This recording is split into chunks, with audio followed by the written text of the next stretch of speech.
Good morning. We are recording. Meeting, please come to order. Susie, please call the roll. Commissioner Levine, McLean Hill, Reyes, and Neiman Brady present.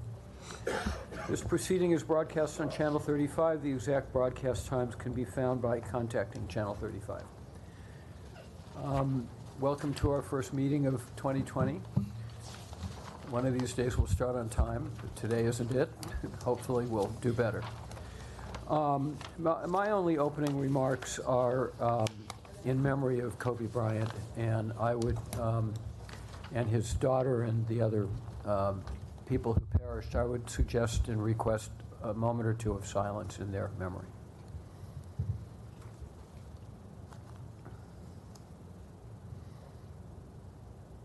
Thank you. Susie, how many public comment cards do we have? We have 2 public comment cards.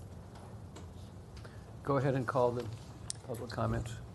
David M. Bond, followed by Amanda Pantoya. Thanks.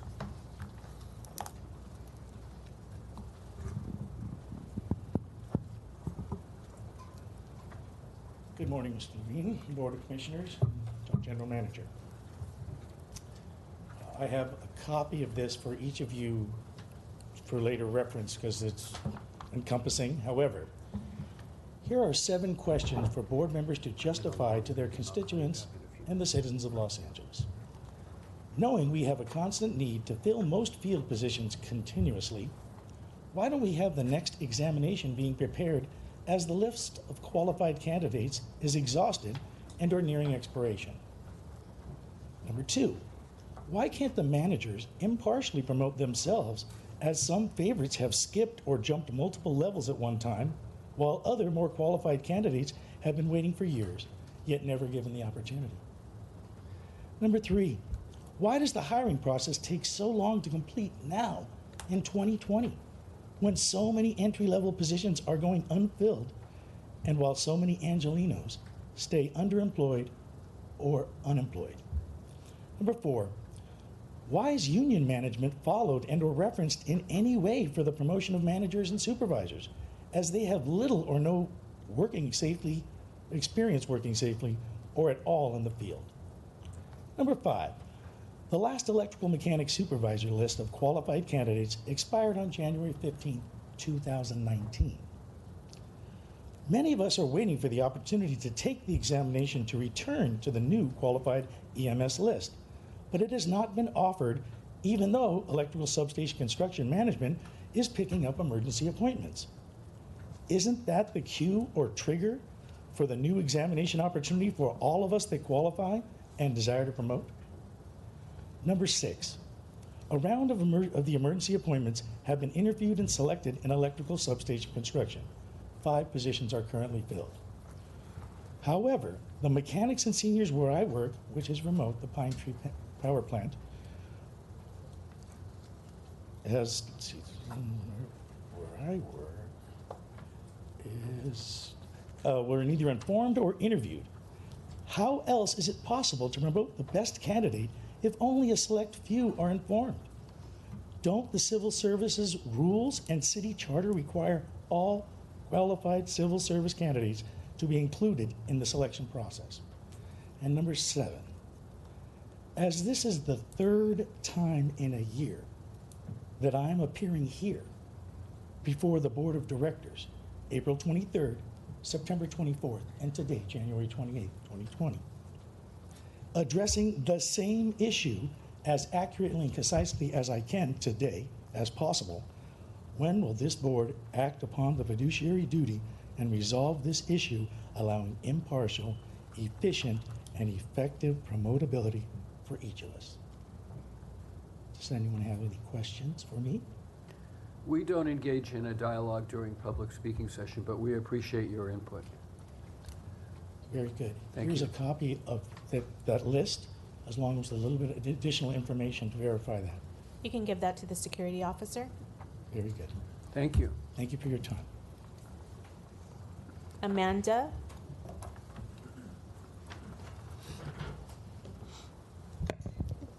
Good morning, Board of Commissioners. Happy New Year.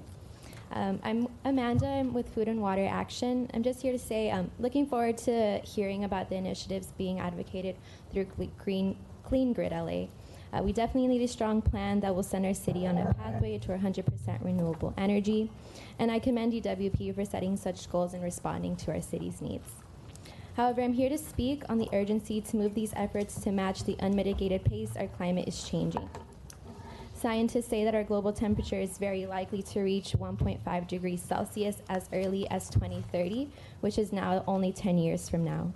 Match that with the poor air quality that we breathe every single day and the increased use of gas storage facilities like Aliso Canyon, and we have a really serious problem on our hands. Thus, transition to 100% renewable energy by 2030 is necessary. Synapse Energy Economics published a report stating that LAWP can indeed make that transition cost-effective and responsive to the climate crisis as long as LADWP makes greater investments in energy efficiency, storage, and smart management of the energy grid. We need an ambitious approach to system planning. More projects like ELAN that not only distribute energy at a large scale for all of our community members, but is also affordable and in agreement with labor is what we need to secure this clean energy future. Thank you. Thank you. That closes public comments. Okay, thank you. General Manager? Thank you. I guess it really is Happy New Year. It's our first meeting this year. Just a few brief things. As the year's kicked off, we have a lot of activity going on, particularly surrounding the power future for the city. Last board meeting, we talked about our use of green hydrogen in the IPP repowering plan. We've had a lot of coverage of that, including the LA Times, Public Power Magazine, PV Magazine, and just I guess this last week we helped launch the Green Hydrogen Coalition, which is a statewide effort to push hydrogen use at Verde Exchange, which a number of our staff has participated in. Matter of fact, Anselmo's here for Rich today because Rich is conducting the water charrette along with LA Sanitation on the city's future water plans. That there's been 2 or 3 different panels on the issue of hydrogen, as well as comments from Mayor Nichols, who heads up CARB, on how critical it is for the future of California. So we believe that we're not only on the right track, but we're also taking the lead role in the Western United States, if not the entire United States, on this issue. And so we're really looking forward to that and excited about the kind of coverage and general conversation that is generated. As well as that, Nancy and Louis Ting and Wendy Yancey were in Sacramento yesterday, the kickoff of the legislative session, and talking about both our water and power plans, and a lot of interest in wildfire mitigation. I spoke on that yesterday at Verde Exchange, and what we're looking forward to this coming year. Nancy said, besides green hydrogen, a lot of interest in our Hoover project and pump storage, and so we're well positioned this year for a big year coming ahead. So I just want to let you know that we have a lot to look forward to, and I think we have things full steam ahead and all on the right track. Always good to hear. Thank you. Good way to start the year. Comments from commissioners. Commissioner Reyes. Good morning, everyone. Happy New Year.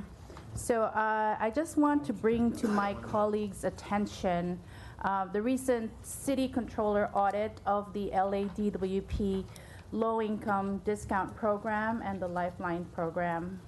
So the audit, released January 15th, 2020, listed findings and recommendations related to the reach and efficacy of these programs and urges the city, DWP, to make changes that will improve outreach, enrollment, and oversight.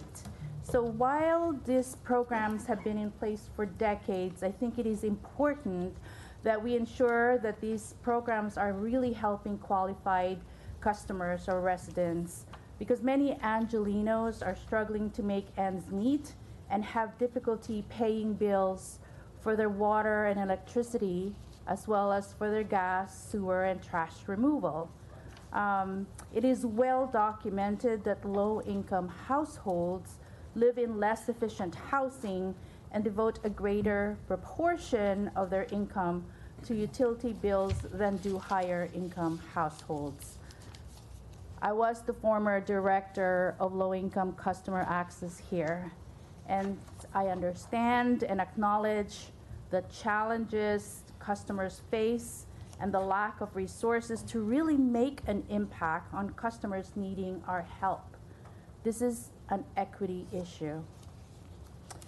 So the audit findings gives the department an opportunity to conduct a review of our program and propose improvements without undermining program effectiveness. Any program should really be revisited periodically to see to it, are we achieving our goals? Are we doing it in the most cost-effective manner? So is Sharon Grove, the Assistant General Manager for Customer Service, here in the room? Yeah. Oh, lucky you. Okay. So, so I would just like to plot out a way where we can respond to, I'm not putting you in the hot seat for anything, so I just want to make sure that in response to the controller's audit recommendations, which I might say are fairly reasonable, I am instructing the department via your customer services division, via Nancy, who's over CSD, to develop a plan of action that addresses the major issues highlighted in the audit report, including the following: increase customer education about the low-income program through regular communications about the program offerings. Notice I didn't say just marketing, it's customer education. Take the opportunity to connect programs like energy efficiency, water conservation, and other benefit programs that customers may be eligible for, because investments in the energy efficiency is really an underutilized strategy that can help reduce high energy burdens by as much as, I think, 30%. Consider increasing the level of discounts or raising the eligibility level of our existing low-income programs to be reflective of customer need. We can do that by, say, benchmarking our programs against other OUs and POUs.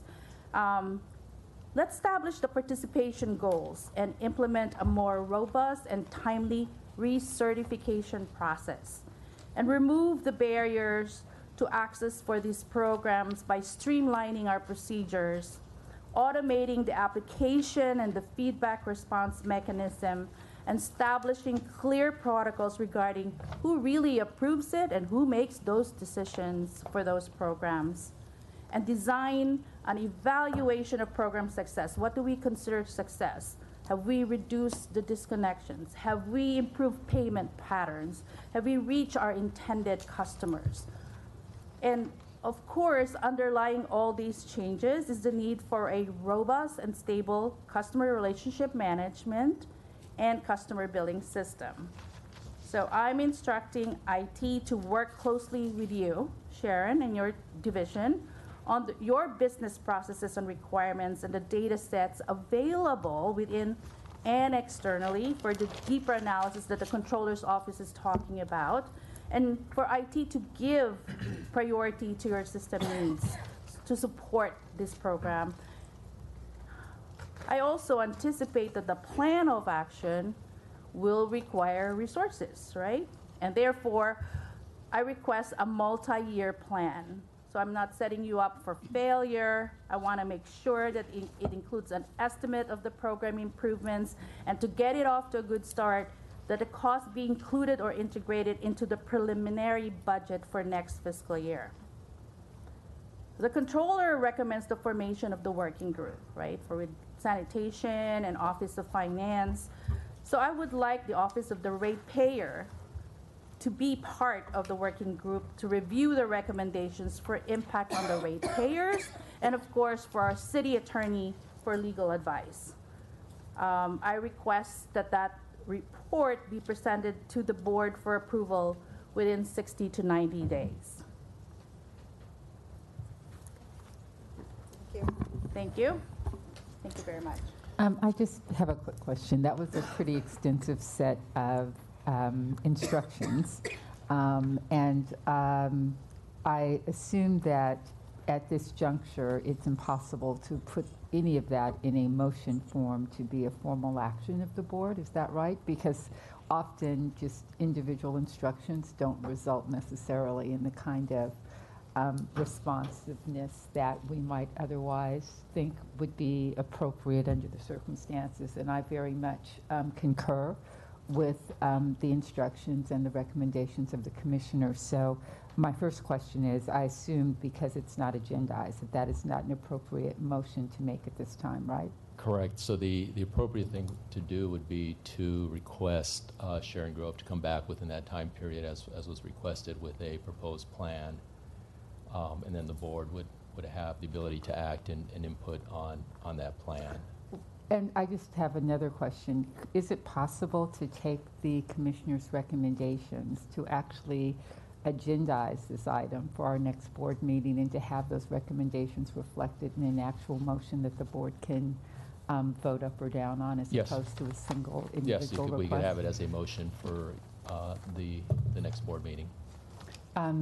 Is it okay if I would just request that council take, some action with our board, with our GM to have an appropriate motion drafted so that, obviously working with the commissioner so that that could be, acted upon by the board as a formal item at our next meeting? Certainly. Thank you. We'll go ahead and draft it, and Commissioner, I'll send it to you to make sure it reflects what your desire is, so.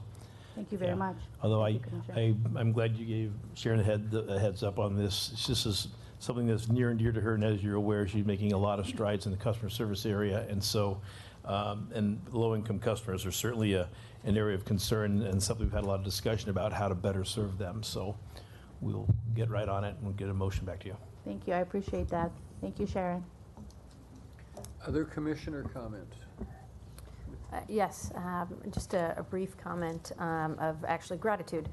I just wanted to thank a lot of the employees that have been taking the time to educate me more on the operations and exposing me to different parts of how LADWP operates. Everyone from Jennifer Barrick and her team at the filtration plant, which was an unbelievably impressive tour that Commissioner Reyes joined me on, that I kept turning every corner and saying, wow, because of the magnitude and of the operations, and truly impressive. And then also from Sharon's team, Matt Gill, that was great to go down to the call center, listen to calls, really understand how challenging their role is. You don't know what they're going to get when they get a phone call.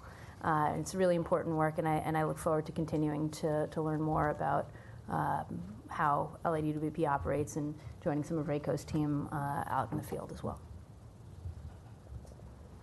Other commissioner comments? Okay, thank you all.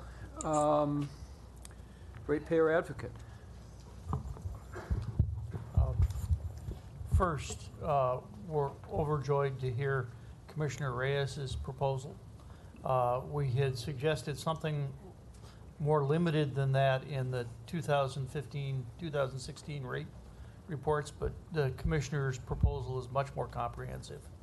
And we would be happy to help in the review process. We will have limited comments on items 8A and 8B, and if there are questions on individual board items. Thank you. Susie, discussion with neighborhood council representatives on any neighborhood council resolution or community impact statement filed with the city clerk, which relate to any agenda item listed or being considered on this agenda for the Water and Power Board. No community impact statements or formal positions were filed by any neighborhood councils on the items on today's agenda. Okay, we will now move to the time when we determine which of the items on the public agenda can be approved by consent. I have to recuse on items 21 and 22. Commissioner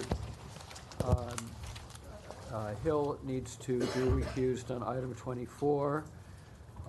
So the items that are eligible for consent are items 11 through 20 and item 23. Do any commissioners wish to remove any of those items from a potential consent calendar? Yes. 12, 13, 17, and 19. 12, 13, 17, 19. Commissioner Neiman Brady. Okay. Any others? Oh. What? Oh. I concur with Commissioner Brady. Okay, so do I hear a motion to approve items 11, 14, 15, 16, 18, and 20, and 23? So moved. Second. Those in favor? Aye. Those items are approved, and the items that remain to be discussed are 12, 13, 17, and 19, after we hear our management reports.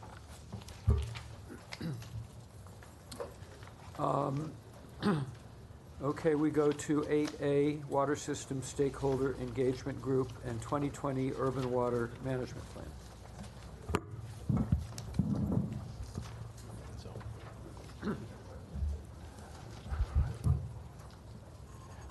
Good morning, Commissioners. So coming up to the podium are Joe Romalo, who's the Assistant General Manager of Communication, Marketing, and Customer Affairs, Community Affairs, and also Sabrina Sue, who is the Manager of Resource Development in our Water Resources Division. And they're going to be presenting to you today the stakeholder engagement that is being planned for the 2020 Urban Water Management Plan. Good morning, Commissioners. Thank you very much for your time. We wanted to take a moment, and we learned from when we spoke to you about the power system strategic long-term resource plan, where there was a great deal of interest toward the end of that presentation in community outreach and engagement. We wanted to start this presentation about the urban water management plan by talking first about the water system issues, challenges, and the stakeholder group that we want to form to really carry along for the long run here in terms of advising the department, understanding our issues, providing feedback, and pulling that group together. We have a similar group on the power system, but during the water system strategic planning exercises, we worked with them and developed an objective of forming a stakeholder engagement group to support the water system goals and initiatives. This is going to help us in the long run in gaining understanding about all the water system challenges. And really, when it comes time for rates, you don't want to start talking about these issues then. We want to talk about things like infrastructure. We've come up with an overarching theme for the water system that we're working on developing with them for communications, and that really is a system where that LA is water strong. And for us in the department and the city, water strong means water quality, reliability, affordability, sustainability, and resiliency. Those are the topics that have, as I know Commissioner Neiman Brady mentioned, when you go out and see, and Commissioner Reyes, our infrastructure, you appreciate and understand the magnitude of what our water system accomplishes on a regular day in meeting the water needs of the city and planning for its future. So those are really the topics that we want to engage with this long-term advisory panel, the stakeholder group. The first effort that this group will undertake is being a part of our urban water management plan planning that Sabrina will tell you about in a moment. The other major issues involve Operation Next, which is the development of Hyperion as a local water supply and the source from there, and the treatment and storage in Central Basin. The expansion of hydration stations, which is a priority of the mayor's sustainability plan. Stormwater capture, infrastructure upgrades, regulatory updates. We go out to the community to talk about projects, infrastructure projects, very frequently. It's one of the most frequent issues that my staff go out to talk about: trunk line expansion or water main line replacement, water quality concerns in some communities. These are the major infrastructure projects that really drive those projects that in the long run we end up talking to local neighborhoods about. For example, on stormwater capture, we've got a series of parks that are going to be impacted that we're working with Bureau of Engineering as well as with Rec and Parks in the Valley, where we want the stormwater capture and the infrastructure there, but we're literally going to go and tear up parks and improve them after we're done. But those are the projects that emanate at the local level that we go out and engage the community about. This stakeholder group will understand, hopefully, and appreciate and see firsthand these projects, what they mean for the department, what they mean for water supply, water quality, and regulatory compliance. The stakeholder engagement group, the activities that we envision for them will include workshops, briefings, facility tours, project site visits, and regular interaction and accessibility to our staff. We have a number of longer-term planning efforts, as I mentioned, on the power side, where we have a real good feel and sense for the organizations that are interested in interacting with us. I don't have them all listed here. We're dealing right now with a list that includes government representatives, including a representative from every council district, should they wish to participate, the CLA's office, the mayor's office, business groups, and chambers of commerce. All of the neighborhood alliances will be invited to designate a representative, the Neighborhood Council Sustainability Alliance, various environmental and NGOs in the city that have either a focus on water or an interest. Our key account, our major customers, and various partner agencies. This can include everyone from the city of Burbank, where we have some frequent projects that we work together with them on, and academia. We are fortunate to live in a city where we've got great resources in this subject area. So we want to invite them in, engage in a long-term dialogue. So we're going to support the efforts of Water System through various tours and other activities. I have a list of the groups that preliminarily have been identified. It's just a draft that if you'd like, I'd be happy to share with you in case you'd like to provide additional names of organizations. It is a rather large group right now. Ultimately, we know that not everyone will participate or designate someone, but we want to invite these organizations to designate an individual to be a part of this engagement group.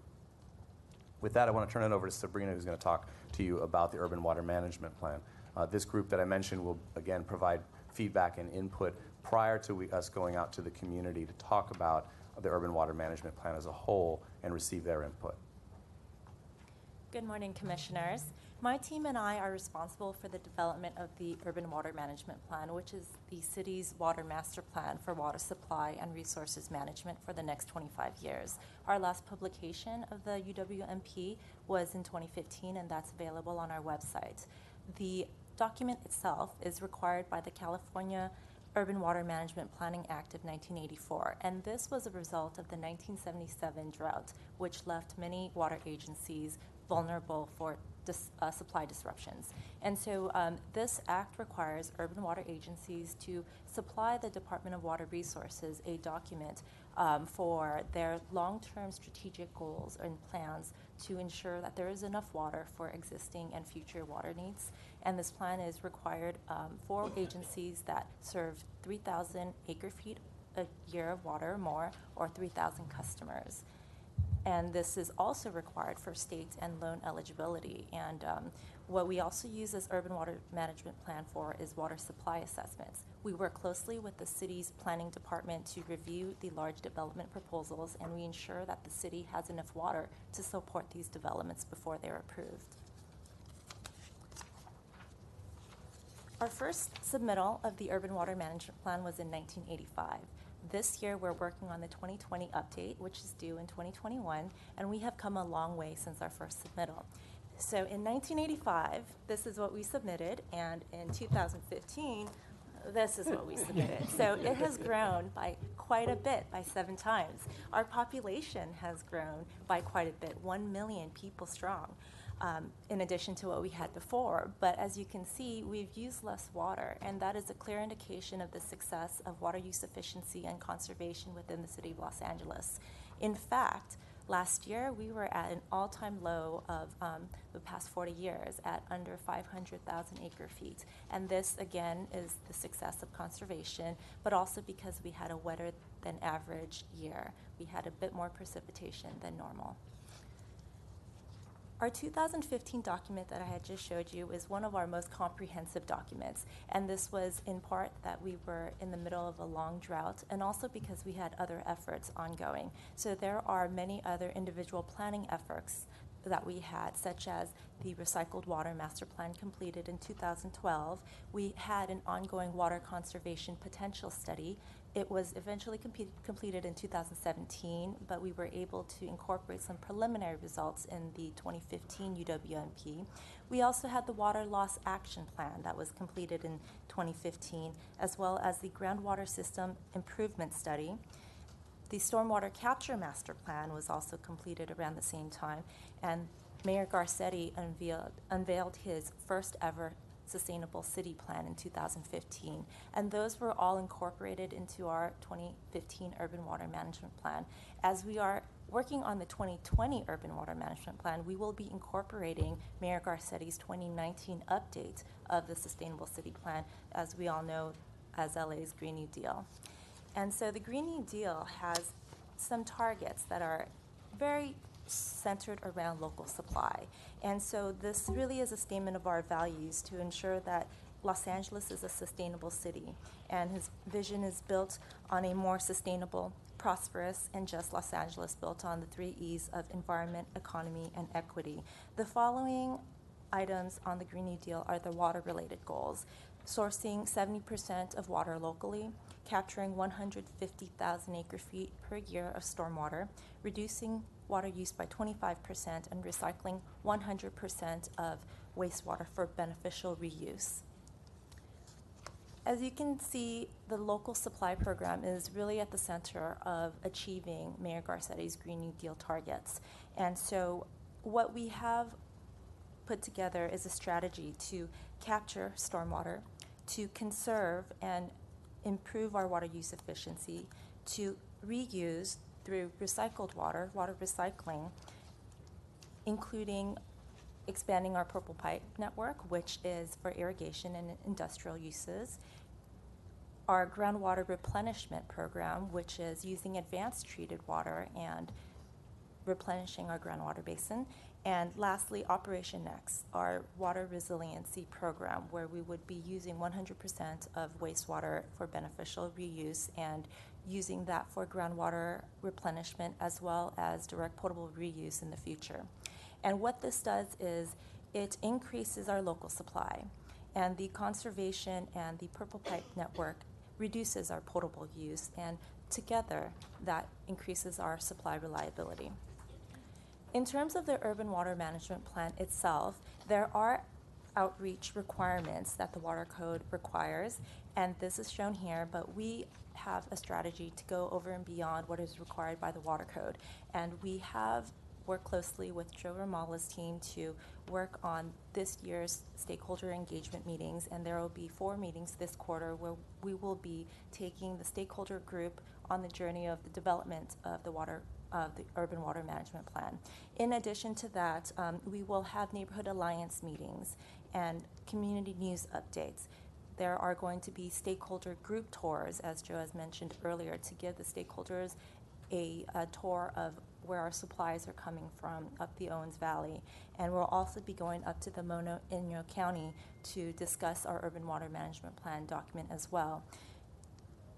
We'll also have news releases and as the Urban Water Management Plan is closer to completion, to ensure that the general public is aware that this document is being prepared and the information that we will include in the document. We also plan to come back to the board to inform you of our progress as our draft is completed prior to publishing the draft online for public comment. We'll also have public meetings. There is only 1 public hearing that's required by the Water Code, but we anticipate to have more than just that one. And we will come back to the board to have an informational item to inform you of our final document prior to the approval. And we'll have also a news release where we will inform the public that the document is ready. And it is important for us to look at the deadline of this document. It is due to the state by July 1st, 2021, and we have put together a timeline of the actions that the board will be seeing in the next year on where our document is to ensure that we have this document submitted on time.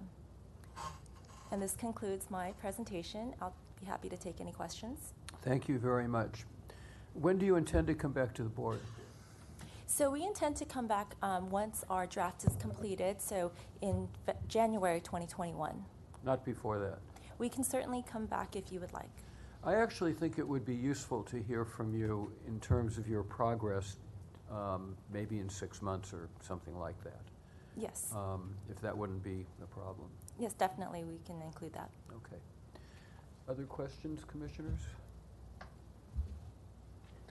Apparently, it was very comprehensive. One brief question. Dr. Pickle. I assume this is going to include cost estimates on some components. We understand, given the long-term nature, the cost estimates are approximate, but it's important for the discussion of the portfolio that we have some rough cost comparisons. There is some cost estimates for the programs that we do have in place and also of our future programs, and there's certainly quite a few funding programs in place and future ones that we are expecting, such as a climate bond that would help us fund the programs that we have will be discussing in the Urban Water Management Plan. Great, thank you. Thank you very much. Good luck. Thank you. Thanks. Clean Grid LA update.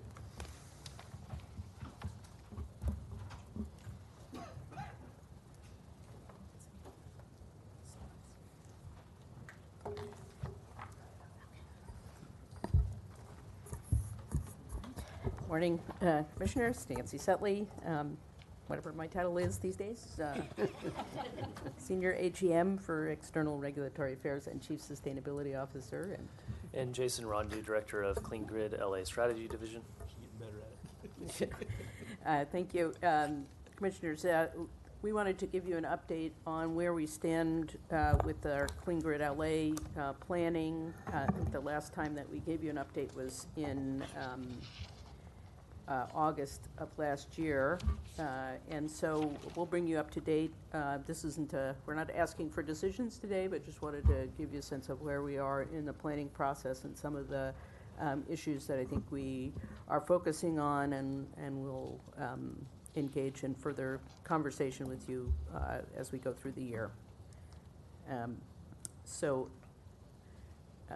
If you recall, as we start to look at what we need to do with our local power grid moving forward to meet both the city and state goals and the direction from the mayor, we really focused on a number of guiding principles around reliability, around the environmental benefits of the plan, flexibility in terms of operations, and of course being very sensitive to the rate impacts of the decisions that will be forthcoming. As you recall, in February, the mayor announced that we would not be proceeding with the original plan to repower the units that rely on ocean water for cooling and that have to get off of ocean water for cooling no later than 2029, the end of 2029, and so that's about 1,661 megawatts of in-basin generation that we need to figure out what to do with. And this, of course, is all in the context of the overall efforts to get us to 100% clean energy.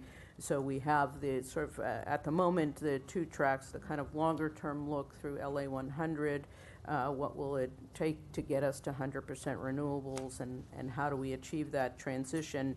And then Clean Grid LA focused on in-basin, and particularly on what do we need to do to deal with the 1660 megawatts of what is now uses ocean water for cooling. And of course, all of this is to get to the goal of 100% clean energy by 2045 and zero carbon by 2050. So in this update, and I will shortly turn it over to Jason to walk you through some of the details here. We've really been trying to think about this as a system. What do we need to do with the system in basin to meet these goals?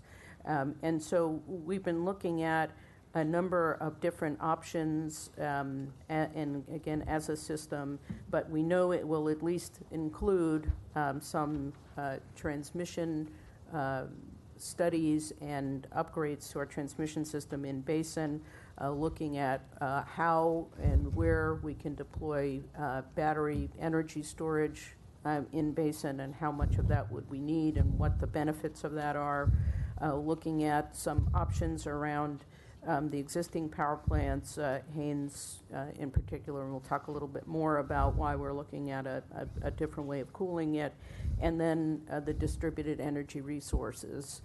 So we expect that also to play a very important role going forward, and that would include things on the customer side of the meter, things on our side of the meter, and a whole set of options around things like microgrids, additional energy efficiency, demand response, and other things. So I'm going to turn it over to Jason to walk you through this. Okay, good morning. So before we get into some of the progress that we've made on different transmission projects and different projects that we think will be elements of a plan to address the 1,661 megawatts, I want to talk about some of the requirements that we have as an electric utility. And we've talked a little bit about this, so I'll move quickly through it. We've got a requirement to provide reserves. And what that means is we need to have a certain amount of generation ready to be able to be utilized in the event that we lose either transmission or generation. This is a federal requirement. It's an obligation that we have under federal law to be not only ensuring reliability for our customers, but also being a good custodian of the regional grid and not, introduce risk and reliability issues to our neighboring utilities. Obviously, this puts customers at risk if we are not reliable. There's economic issues. There's also health issues as well. And one element of this is a concept called reliability must run. So in addition to providing resources for customers, we need potentially reliability resources in certain parts of the city. And I'll show you a graphic in a moment that'll help reaffirm that concept. So on to resource adequacy. So this essentially means for planning purposes, we need to make sure that we have resources for the entirety of the year. So every hour of the year, 87, 60 hours throughout the course of a year.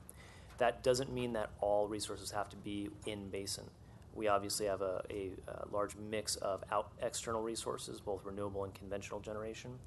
But a subset of those resources, based on the current design of our system, a subset of those does have to be in basin. And again, we'll show you a graphic of that in a moment. So onto the system as we have it today. Our transmission system was designed for in-basin generation, and that's conventional generation today. And so the task that we have is to design the system, to redesign the system in a way that can operate reliably with the loss of the OTC units, with the loss of the 1,660 megawatts of conventional generation. To do that, we partnered with Infront, consultant and industry expert, to look at what upgrades would be necessary to ensure that we would be able to maintain transmission reliability. We supplemented that with ongoing reliability and transmission studies that we do on an annual basis.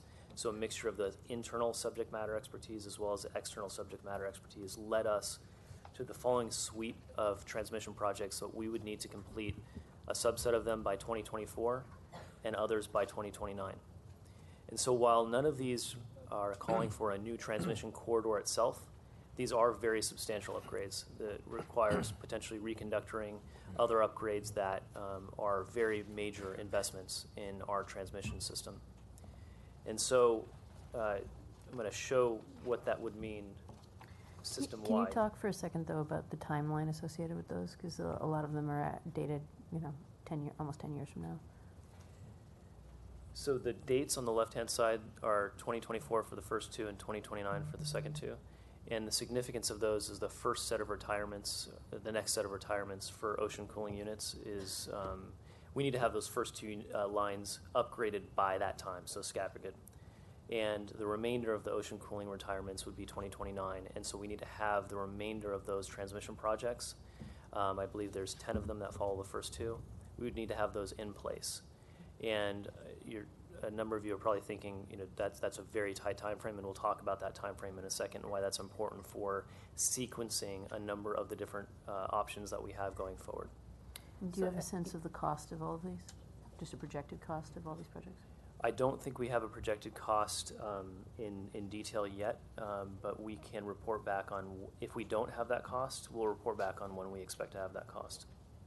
Yeah, and just to go back to something that Jason said a minute ago about So the system was built with these in-basin units in mind, and so as we try to manage sort of how to reduce our reliance on those, there are clearly some things that we need to do to upgrade the in-basin transmission system, both to distribute power around the city, but as well to accommodate additional imports of renewable energy into the city. Yeah, no, the reason I query about the cost is my suspicion is that this is going to be quite significant, and because you're completely changing the topography of your grid. So even, we don't need it in detail, but just a general sense of what we're in for on costs would be. Yeah, we can. Yeah. Again, We know it's a lot. How much a lot? Yeah, and it could be that the near-term projects we have a better idea, but we'll go back and if we don't have the costs, we'll let you know when we expect to. There will be a lot of zeros. Yeah. Yeah. And just also in terms of timing, the last major in-basin transmission project that was completed took about 12 years from start to finish. So these are aggressive timelines for these types of projects. And we'll talk about what would have to go right for us to make these deadlines, and you'll see that quite a bit has to go right. You probably recognize 2024 is very soon. Yes.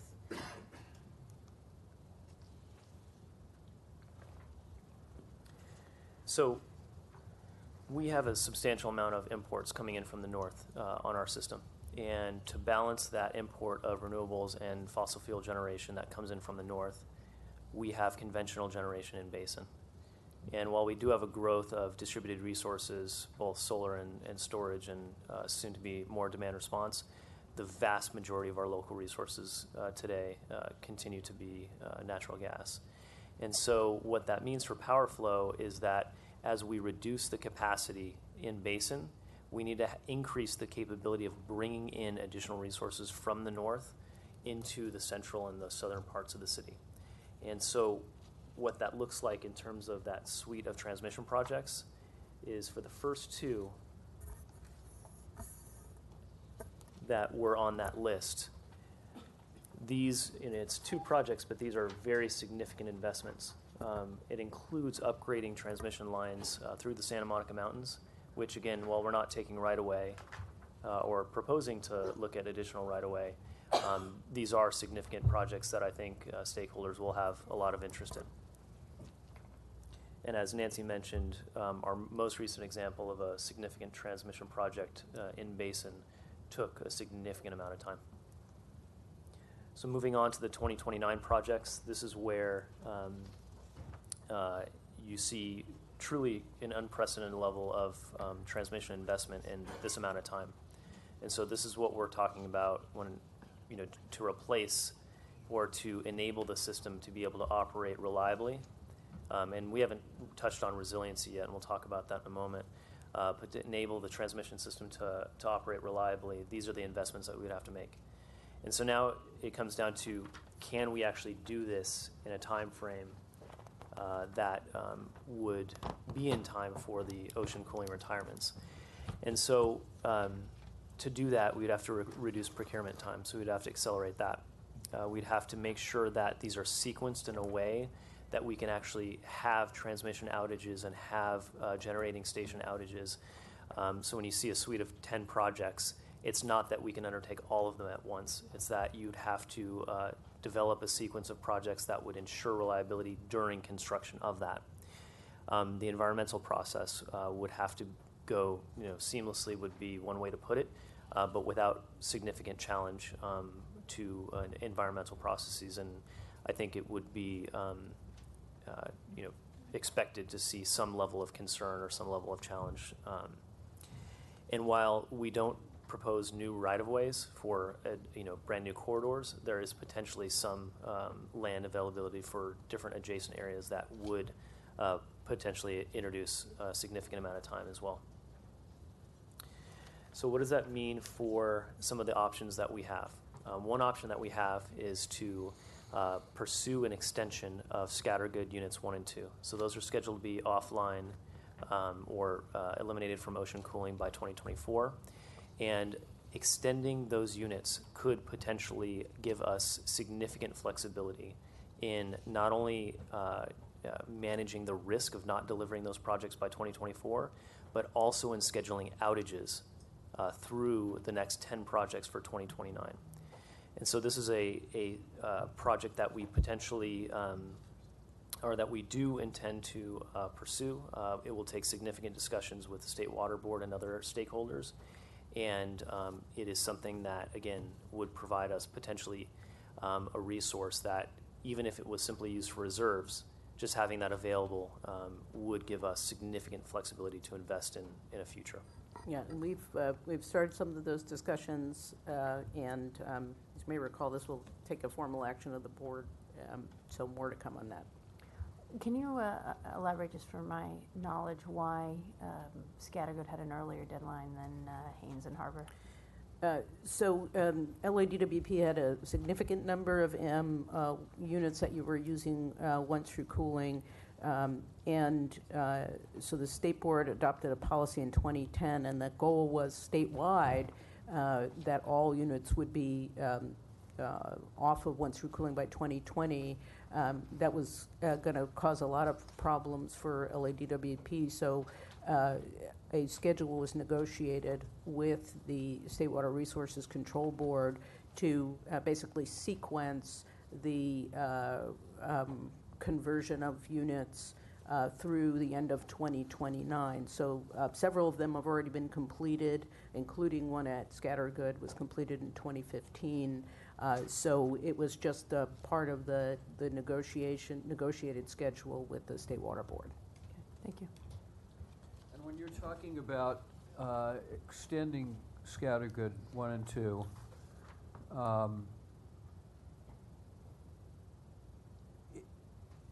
does that mean full extension, partial use, or just the flexibility to be able to do what, sort of as an insurance policy, to be able to do what's needed? Yes, that's correct. I think that given the many things that have to sort of happen at once, the ability to manage that whole process will be greatly enhanced if we can get some extra time on Scattergood. We'll talk a little bit later about some ideas with Haynes, and it's possible we'll be able to move more quickly on one or the other, and that's something we'll discuss with the State Board and with all of you to see if we can do it. But in terms of the impact on the ocean, Scattergood units 1 and 2 don't run very often. They're kind of only used when they're really needed. So the environmental impact of the extending the deadline, we don't believe is overly burdensome on the environment. So as I said, we've started some of those discussions with stakeholders and with the State Board, and so far we've gotten a fairly positive response. And the concept is backup, basically. Yeah. Right. Yes, that's correct. Yeah. You may recall when the mayor announced that we would not repower the coastal units, it was widely considered that extending the Scattergood deadline was mandatory to make that possible to happen. So. And I do recall. And correct me if I'm wrong, Harbor was already extended to 2029 as well. Yes, there was. So we'll have the two. Is that the original? Or was Well, there's actually the units that remain that are continuing to use once through cooling through 2029. Through December 31. Yes. 2029. So there are some of the units at Haynes Unit 8, 9, and 10. A couple of the units at Harbor. I think that's it. So we still have a significant amount of work to do around that as well. So, but we're not at the moment not proposing, and we have been strongly urged not to propose anything that would move past the 2029 deadline. Thank you. Okay, and before we leave the Scattergood discussion, one thing that we looked at very closely, and the next slide touches on this, is energy storage at Scattergood and the other facilities. And one concept that might seem counterintuitive is we looked at potentially deploying utility scale storage at that site. Now, setting aside some of the other challenges around that, space concerns and visual concerns and others, the challenge we have is putting storage in at that location prior to doing the transmission upgrades actually would it would be a load. It would actually not help with transmission reliability. It would actually exacerbate the challenges that we have that we're trying to solve in this location. That's not to say that that project would not be viable. It's to say that it would not be helpful during that transition between today and 2029. It may very well be the case that we believe that doing storage at that facility is something that we want to do in the long term, but it does not provide us that flexibility that we're looking for in the short term. And I think that highlights that we're trying to think of this as a system rather than trying to come up with a list of sort of one-off projects. So we're really trying to make sure that this all works together in a way that that meets all of the goals around reliability, environmental performance, and cost. And so we did advertise a request for information for our generating facilities, so all 4 of them in Basin. And we received a number of proposals from vendors that looked at all types of different storage, whether it's a flow battery, a traditional lithium-ion battery, or some more newer technologies like liquefied air that might provide more than just 4-hour storage. So we got a number of very interesting proposals.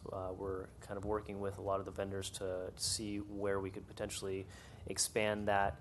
But there are a lot of challenges with that. You know, we've talked at length about life cycle issues. You know, replacement every 7 to 12 years. There are rapidly evolving fire codes, and what would that mean for our in-basin generating stations, which are, you know, adjacent to areas that would be, you know, where that consideration is very important for us. And then finally, technology type. You know, a lot of these proposals are 4 hours. And, you know, 4 hours is very important for us. But when we talk about and we start to think about the impact of saddle ridge and the potential for earthquakes and the potential for other, you know, high impact but, you know, low frequency events, that's when longer duration storage becomes extremely important for us. And the traditional lithium ion, while it is very helpful in some scenarios, it does not necessarily help us when it comes to resilience. So moving on to the next issue, which is Haynes Generating Station. So that is scheduled to be off of once-through cooling by 2029 and retired. This is a unit that was built in 2005 and is one of the more efficient units that we have. So it's about 15 years old now. And what we've done is we've looked at this in partnership with Worley Parsons and run scenarios that have shown us that if this is converted to wet cooling, meaning it no longer uses ocean cooling, this uses on-site wet cooling, we could potentially see a drop in greenhouse gas emissions because, again, this is a newer unit that would be offsetting units that are older, namely in Valley Generating Station. We could see a reduction in gas, and we could also see a net reduction in water usage, meaning if Scattergood was extended and it continued to use ocean water for cooling, but Haynes was converted to wet cooling and not use ocean cooling, we would see a net reduction and potentially a very large net reduction in ocean water usage. And so the key concept here is the scenarios, and we'll show you a couple of the scenarios that our analysis has shown, is without a project similar to this and a suite of other projects, if we simply don't repower the units and we don't address the issue of relying on the Valley Generating Station, we could potentially see a substantial increase in reliance on the next most efficient unit, which is at Valley. So this would, which is at Valley Generating Station. So what this means for us is a reduction potentially of 23% of ocean cooling just from the conversion of Haynes wet cooling. We believe that we can secure recycled water as a primary water source. And again, this provides additional insurance during that transition of creating and planning for new transmission lines between now and 2029. So these are the scenarios that our partner Worley Parsons modeled. In the base scenario, you see totals on remaining gas usage per year in 2030 and in 2036.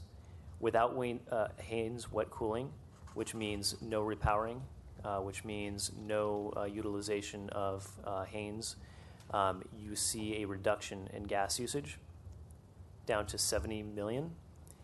With Haynes wet cooling, meaning getting that unit off of ocean cooling and doing wet cooling, you see an additional reduction both in 2030 and in 2036. That also results in a reduction in greenhouse gas, CO2, cumulative and also annually, and could be part of a larger package of projects. And so what this means for us is the next step is we need to look at this from an internal modeling perspective.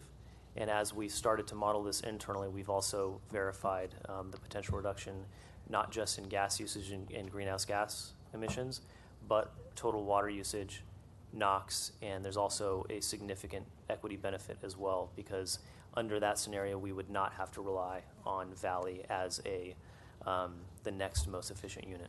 Where would you get the recycled water for Haynes from? We've started talking to Long Beach Water, and potentially some of the regional projects, which are in the planning stages, so could additionally provide that. But so far, we've had some very positive discussions with Long Beach. But I think Long Beach's system doesn't currently serve that area, so it would be something new for them.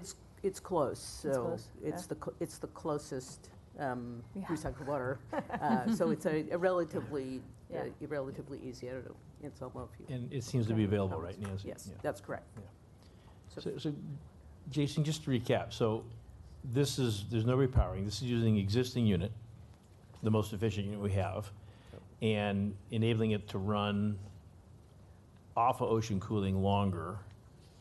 And as I understand this is the single biggest environmental benefit of all the options modeled, that this reduces the most carbon and has the least impact on the ocean of any of the choices. Is that correct?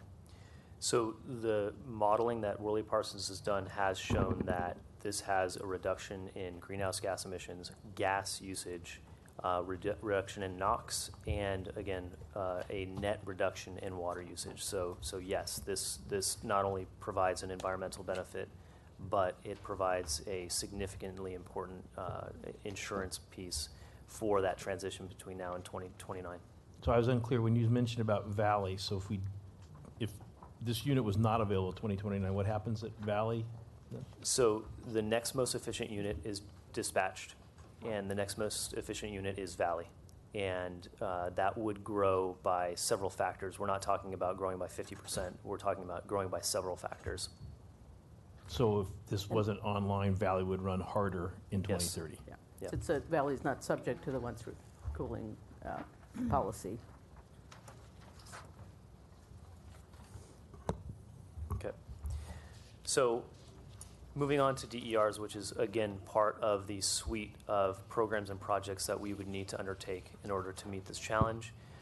We updated you last time on the outcome of the DER RFI, the request for information. We received a significant number of proposals, some of them very substantive, some of them a little bit more nascent in its commercial viability. But that said, we learned quite a bit, and in February, we're going to be meeting with vendors in an effort to scope out the next step, which would be an RFP. So what did that look like? The most significant portion of that is energy storage. So on the left-hand side, you see a number of proposals that show energy storage as well as renewables. All the way on the right-hand side where you see the fuel cell and emerging technologies. These are technologies that potentially are not as useful for us in the near term. The one thing to remember with distributed resources is these projects and programs take a significant amount of time to launch and grow. To give you some context, our feed and tariff program was launched in 2012 and hasn't, until the last several years, hasn't really started growing significantly. So these are projects and programs that take co-investment from customers and also take participation from customers as well. So when we talk about deploying resources that provide us the flexibility between now and 2029, we need to be a little bit cautious about relying on these in the near term. They're absolutely part of the portfolio, but we are not in direct control over these. These take time, these take partnership, and these take coordination because you're dealing with potentially hundreds, if not thousands, of different units that have to work in concert. What were the 6 emerging technologies? I can tell you about 2 offhand, and we'll follow up with the rest of them. One of them was solar energy from space, so transferring the energy through radio frequency to... I remember that from Yeah. my Edison days. Yeah. It's been around for a little while. It's very interesting. Yeah. If it's viable, it would be a fantastic resource, but I mean, it's PG&E space, once so... executed a contract around that. Yeah. That never came to fruition. The other is wind turbines, floating wind turbines off of the western coast. So again, these are really interesting for us to look at, but we also need to figure out today to 2029, and those 2 technologies wouldn't be. So they're valuable for us to have on the radar, but for the near term. Did you get any floating solar? So I don't recall if that was part of the RFI responses, but we are already working on a proposal for floating solar for at least 2 of our reservoirs. Oh, that's great. Yeah. We have, most of our open reservoirs are out of service, and so Yeah. we have 2 places working on a pilot for floating solar. Yeah, I now. understand that technology has improved greatly. So Yeah, and I understand, much more I was hearing last couple of days that the density for solar is getting better. They're talking 1.4 megawatts per acre now, so that's almost triple what it was a decade ago. So. And a half the price, no doubt.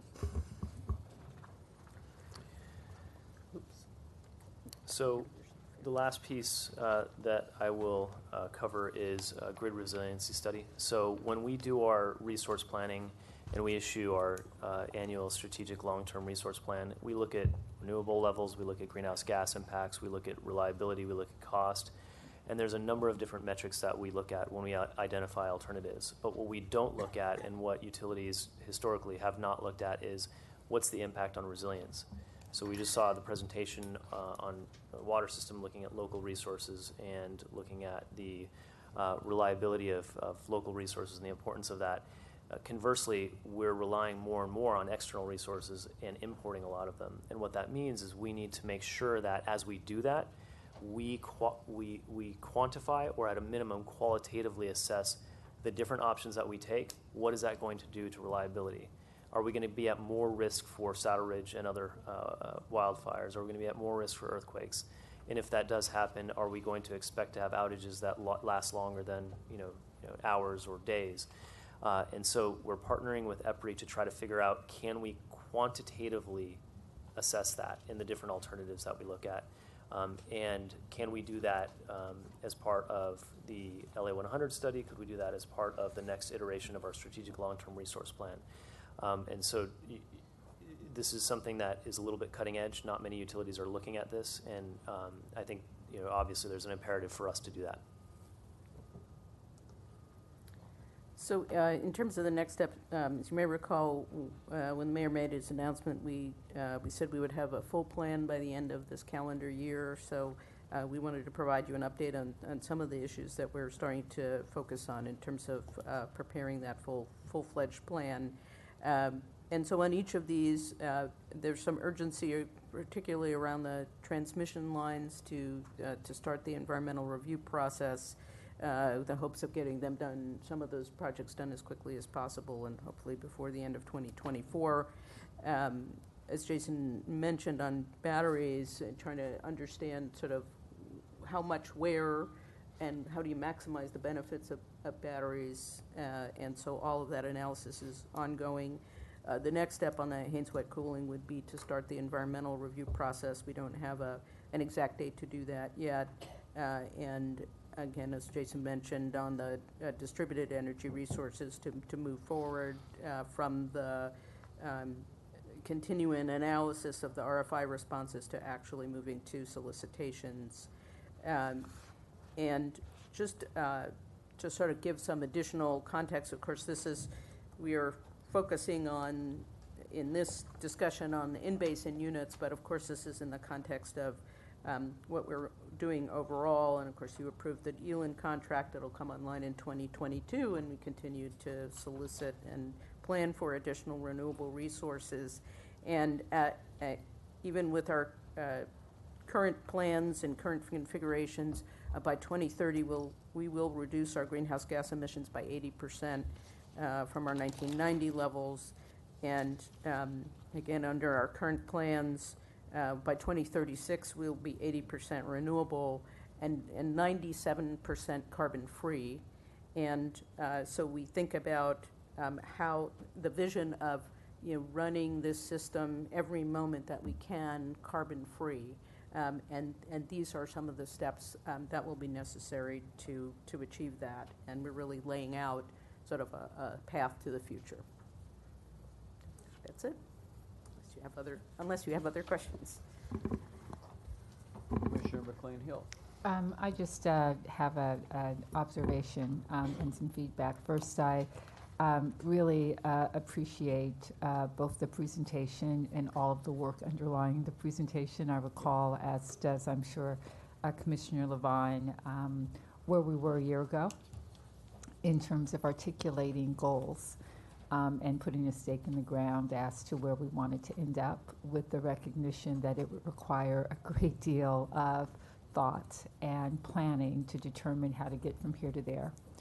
I really appreciate the front end of the presentation, grounding sort of that path in the in the context of reliability, which is something that I know is critical to to everyone involved.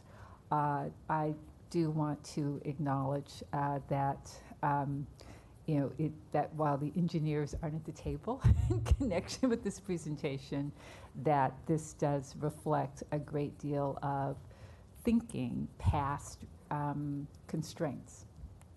And I was particularly interested in the line of questioning that our new commissioner had with respect to, was this going to cost?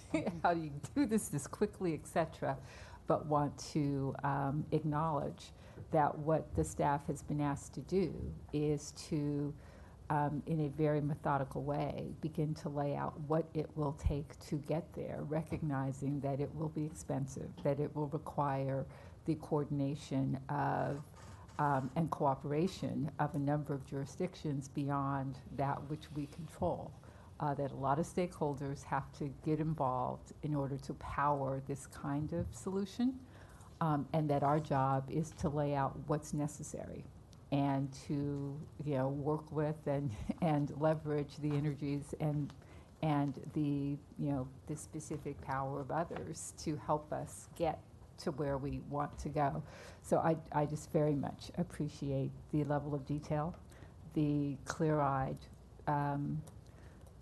recognition of the challenges associated with doing this, and the methodical and well reasoned approach to all of this, including the recognition of the many challenges that our engineering team has put out there regarding our transmission system and how it has to be re-engineered to get from here to there. So thank you very, very much, and I look forward to the next iteration of this process. Thank you. I 100% agree with what Commissioner McLean-Hill just said. If I might, and really, this takes more than a village, and it really has been a very concentrated effort on part of many of our engineers in the power system, my environmental folks as well, all at the table trying to work through. I mean, we meet every week to kind of go through, and it's both a very exciting project, but a very, very intricate. And I think if we were doing any one of these things, it would be a big lift. But doing these things all together and trying to get it all done by the end of 2029 is going to require both a Herculean effort internally, but also really to engage the community and the community of stakeholders and lots of alphabet soup of agencies to help us achieve that. But thank you for the support. Commissioner Reyes. I too am very grateful for the clear presentation gives us a pathway as to how it's going to look like in like 2030. But I have just one clarifying question. So in the interim, there are still some environmental impacts. How do we mitigate them? Can you describe some efforts that we have in terms of mitigation? Sure. We will, I'll describe some sort of policy-related things. For example, as part of the South Coast Air Quality Management District rules, we were under the reclaim program. The power plants are all exiting reclaim, and so as part of that, we are working with AQMD to determine exactly how and when we have to upgrade some of our existing pollution control equipment at the in-basin plants, whether it's actually replacing it or increasing the efficiency and effectiveness of those. But more systematically, the board adopted our carbon adder policy, which we had been using in practice, where we, in the economic dispatch and the operation of the system, we account for the cost of carbon, the carbon allowances in California, and that has led to a dramatic reduction in greenhouse gas emissions across the system because we now account for that carbon as a cost. So that has had tremendous benefits.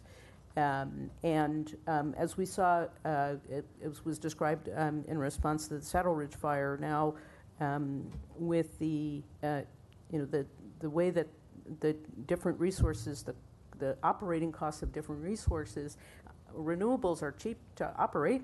They may not always be the cheapest thing to install, but they are certainly cheap to operate. And so, even as we mentioned to the board in talking about the Saddle Ridge fire, when there were transmission constraints, we were importing the renewables because those were the cheapest. So operating those in-basin units because of the fuel cost, you only try to use them when you need them. So we are certainly below our permit levels, and we've had dramatic reductions in our NOx across the basin, and now as part of this process, we're trying to evaluate also. Evaluate the plan not just for the impact on these particular power plants, but also on the in-basin system. So also looking at the impact on the operations of the Valley Generating Station, which is in a highly impacted community, and we want to make sure we're not overly burdening that community. And you approved our community emission reduction grant program today that will help us to work with those communities on projects that would further reduce emissions in those neighborhoods. Thank you. Ratepayer advocate. A year ago, the Office of Public Accountability Ratepayer Advocate did an analysis of the once-through cooling draft study assisted by the Brattle Group. And you've picked up on some of the recommendations from that analysis and gone further in many areas. I applaud your focus on resiliency and reliability. That's tough resiliency in particular is tough to quantify. It's been the holy grail of a number of academic energy economists for a long time, but often in practice it's easier to sort out. So I applaud those steps there. We're happy to step in and do a review of the stages of this process to offer additional insights. There are some big risks that a lot of the studies have not talked about, and that is we talk about 4-hour storage, 1-week storage, maybe even seasonal storage, but once a generation, the West Coast has a severe hydro shortage, and usually inconveniently in the period of an economic peak. So the system is tight, the market's tight, and the whole thing's a mess. And we only have two sources of multi-year storage in the West, and that's the Colorado River system and the BC's Hydro's Yukon system. And so that's a problem. We also have another risk that's not contemplated, as far as I know, in any of our studies right now. And that is, we were assuming we might get to lean on some of the rest of the West in certain periods of our transition. But now everybody's talking about going 100% renewable. So everyone can't lean on everyone else at once. So that will be an additional challenge. Thank you. Well, everybody has their work cut out for them. Yes, we do. Thank you very much. Your very impressive and important presentation. Thank you. Thank you.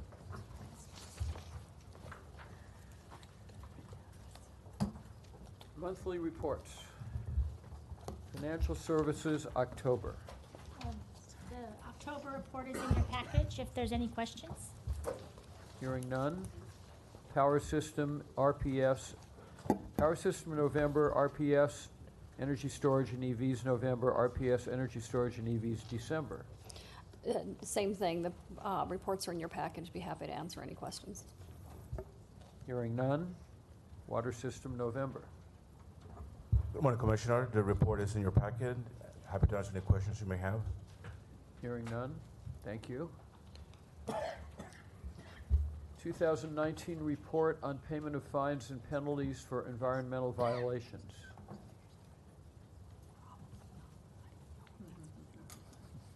This is just a regular report that we provide to the board. If there are any questions, be happy to answer them. Hearing none. Investment report for the quarter ending September 30th. The report is in your package, and we'd be happy to answer any questions. Hearing none. Thank you for the succinct reports. Is there a motion to approve the minutes of the regular board meeting of December 10th, 2019, at which all commissioners were present? So moved.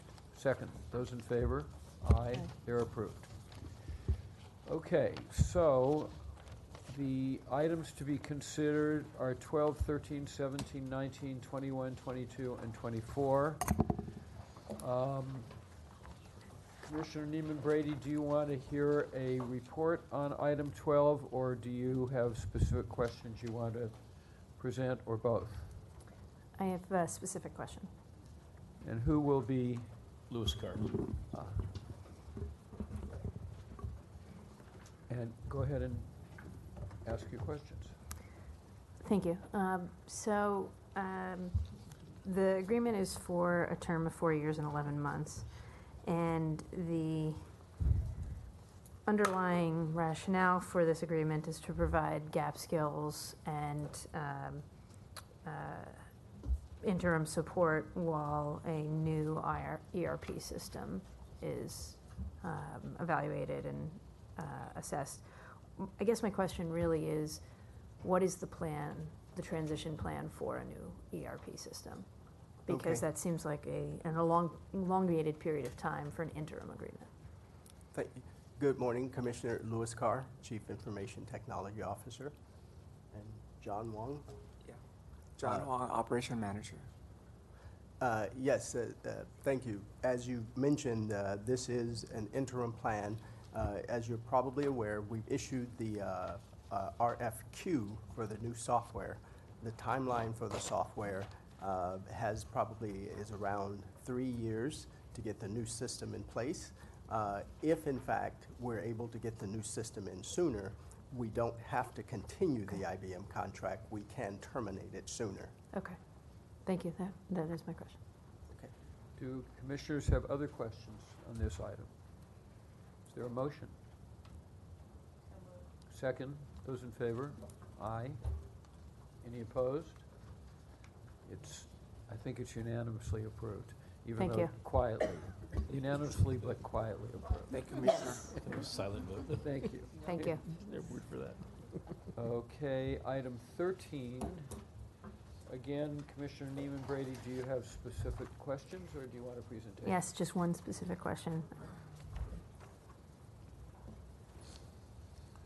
Commissioner Chris Vicino, Director of Security Services. Tracy Asanaga, Utility Administrator, Security Services. Thank you, Chris and Tracy.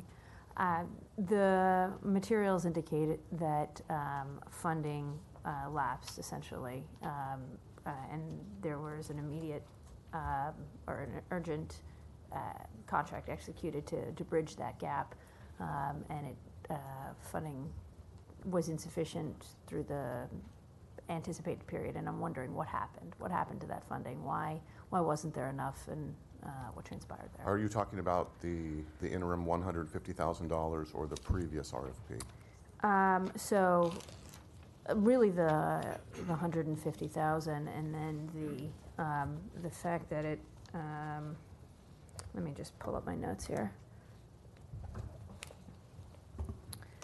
It says that funding was exhausted by January 2020, but the security services weren't expected to expire until February. So how did the funding get exhausted in advance of the expiration of the contract? I think what happened is we were prepared to go to board, and so were our buyers, but the board meetings due to holidays were canceled. With a contract of this magnitude, why was it so late, close to the deadline? I don't have a sufficient answer for that, except that we were proper in terms of our submission dates to supply chain, and our buyer was also on time, I believe. I think because there weren't enough board dates for us, we couldn't get here in time. Okay. In light of our calendar for the last couple of months, that's understandable. Okay. All right, thank you. Thank you. Any other questions or comments? Yeah, I just have a quick question. I note that last year, when there was sort of a look at spikes in overtime, that there was a sort of significant utilization of overtime in the security services unit, and wondered if this agreement will have any implications for smoothing some of those activities. So we're hoping that three things will help that. This is one of them, and there'll be a realignment of where we put our private security. We are also gaining employees at this time. 3 years ago, we were 33 employees down. We have hired 19 since then, and then another 11 are coming on board in February. We still have other openings to fill, and we continuously hire. So those two things, this contract and the hiring of more employees, will help that. And then the third thing is more operational. That's going to help us. And with new employees in the coming year or two, we will create mobile teams. Right now, we don't have any mobile teams. In other words, a group of security officers that can float from location to location, backfilling some of the areas that would need overtime. Instead of having a continuous officer at, say, 4 or 5 overtime locations, we could have a team of officers that floated between those 4 or 5 during a given shift, instead of hiring overtime on a continuous basis. So we're in the midst of creating that. That's actually something that was here in the past. That's not something new, but it went away probably 7 or 8 years ago, and it's probably a good thing for us to bring that back. Well, there was I recalled from those reports, pretty significant utilization by a few folks in your unit of the overtime provisions, resulting in, not inflating, but increasing payments, by a significant magnitude. I mean, very multiple 6-figure salaries for services that in the normal world would not be close to that. So as it relates to how you will be managing that going forward, is there, with respect to, say, instituting new teams that float or new employees, is there a sort of a timetable? Is that process being managed such that we would see a reduction this year? We're- Or is we're- that something that's, we're going to see So we're years hoping out? we're hoping to impact that, and we will be realigning where our private security go. We have something that we're referred to as non-bidded assignments. We call them specials. Those are all filled with overtime. I have about 30 every day. We're hoping to use private security for many of those locations, would then cut back on those 30 overtime assignments. And with respect to our internal staffing, I guess I'm just, because to the extent that this is a staffing issue, I'm not necessarily trying to promote a lot of external hiring, but I am curious and interested in how we are looking at our own staffing and staffing levels in a way that we are providing, more jobs for the same resources. And again, what kind of timeline that's on as well. I would say about 2 years for us to really make an impact on overtime and to catch up. Okay. Thank you. Just so you know, Chris has told me his staffing needs. We have not told him he can't have the folks that he needs to do the job. So he does have challenges in hiring in terms of background checks and this and that. So you go through the process. Not everyone was able to be actually brought on board. And at the same time, security needs are evolving. He's made some changes at a place like Adelanto and other places with a lot of vulnerabilities. We have a lot of thefts and break-ins and new facilities that need security. So his world is changing while he's trying to staff, but we are trying to provide him the resources that he needs to get the job done. So we made 26 job offerings the first go-around, only 19 passed background. So we lose people in background, which is somewhat out of our control, but we are now on the city's continuous hiring, and they are doing continuous testing for security officers now. That should help us also. I'm just trying to be realistic with my numbers, because when I came 3 years ago, I had 33 vacancies, and so going into hiring right away, we got, I guess, if we count the new ones, 29 of those in the about 2 years it took to do that. There is some streamlining that is happening right now in our internal human resources that I hope will help us process people. And then there are the constant promotions that we make. So I just made 4 captain promotions, which then mean more lieutenants will move up, sergeants will move up, and then we'll have more vacancies at the bottom again. But I need that supervision in place to make sure that we're proper in terms of the things that we say and do on a daily basis. Thank you. Are there any more questions that I can answer? No, Thank you. Is there a motion? So moved. Second, those in favor? Aye. It's approved. Thank you. Thank you very much. 17. Commissioner Reyes. Oh, and Commissioner Reyes. So, You might as well stay there, Nancy. We have a presentation available, or we can just answer questions. Oh, you do have a presentation. That'd be Yes. great, because I found myself very curious about the Clean Fuel Reward Program, how it's going to work, what it's going to go towards, and so that's generally the bulk of the questions, and how the responsibilities get allocated, what exactly SCE is going to do, et cetera. So first, Sure. I'm Scott Briasco. I'm the manager of the electric transportation program here.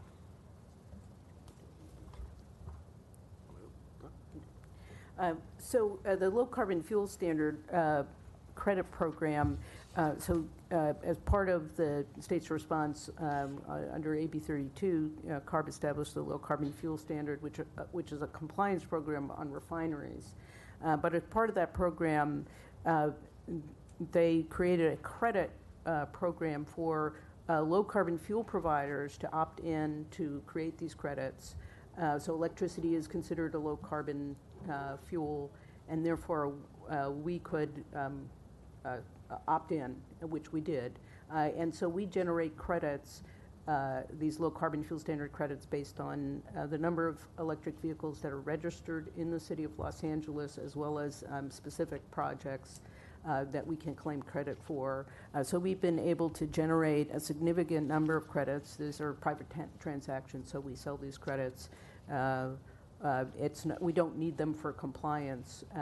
And the CARB regulations say that we have to use the proceeds of those credits for the benefit of current and future EV drivers, for education, and also around rate options. And so as we've looked at how do we fund our electrification efforts, this low carbon fuel standard credit proceeds has been an important source of funding, and something that CARB has been supportive of our efforts because it will lead to further reductions in the carbon intensity of transportation fuels. And to date, we've generated about $67 million worth of credit sales, so it's a significant funding source for us.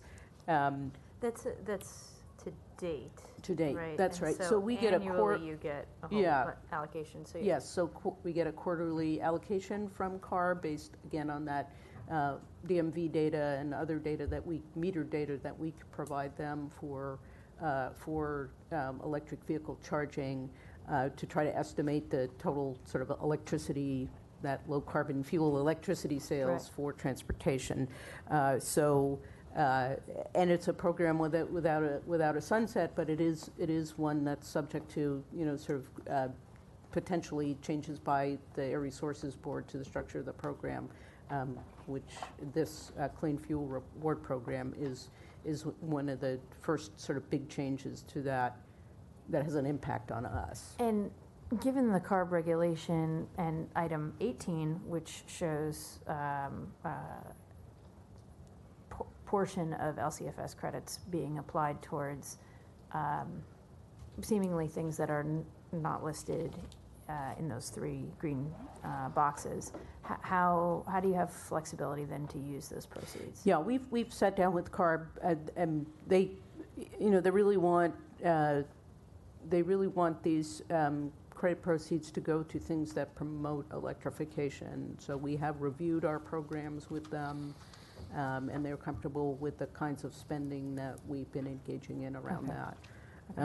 They believe it's consistent with their regulations.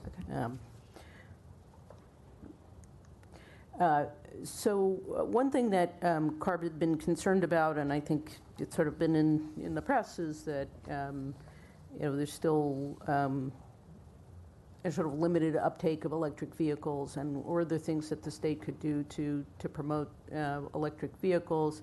There's also concern that some of the existing financial incentives, for example, the federal tax credits and other things that were not as certain as they were in the past, and some of the electric vehicle manufacturers were running up against the sales limits for the federal tax credit. So CARB was really interested in seeing something that doesn't currently exist in California, which is an on-the-hood rebate for electric vehicles, for new electric vehicles. So there are a number of different rebate programs and incentives, but they're really post-purchase and really trying to get sort of the dealers potentially more engaged and other things to create an on-the-hood rebate, point-of-sale rebate program. And so they amended the regulation in 2018, the end of 2018, to require establishment of this Clean Fuel Reward Program and to require that the utilities that opt into the LCFS credit proceed program contribute a certain percentage of those credits to this Clean Fuel Reward Program. So Scott and I and a number of other folks here have been engaged in those discussions to really look at how to best structure this program to provide the maximum benefit and to retain as much benefit as we can out of the LCFS credit proceed program. And one of the things that CARB was very supportive of initially, and we were as well, was to have this be a utility-run program, since it really is focused on the utility sort of credits available through the LCFS program. So that is the purpose of this new Clean Fuel Reward Program, but it is under CARB regulation.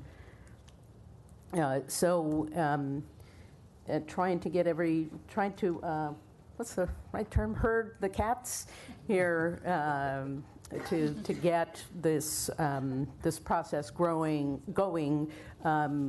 And again, the vision of this being a utility-run program under this CARB framework.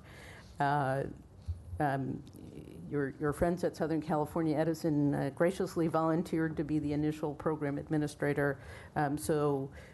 With the idea that this would be a sort of a utility run, probably a third party running it eventually, but we needed to get it going. So this governance agreement is really just that foundational document that will help us determine how to run this program in the long term, and then eventually it would go to a third party. Edison had to file a advice letter at the PUC that was approved a few months back, and so this is the next step. There have been many lawyers poring over this agreement, and so we're satisfied that it is will both achieve the program aims and allow us to efficiently run this program. I'm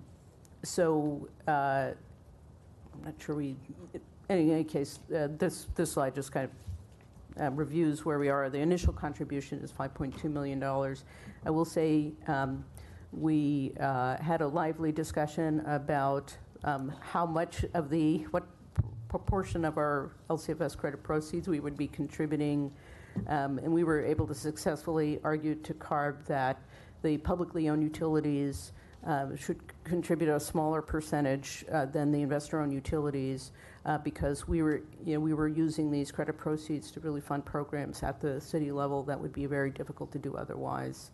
And CARB was convinced that was would bring both the state and our customers the most benefit.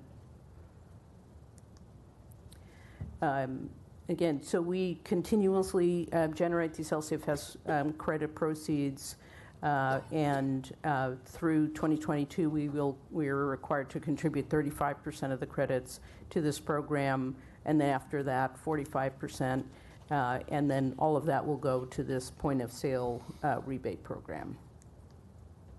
And so to get to So, I'm sorry, are you contributing the credits, or are you contributing the monetization of the credits?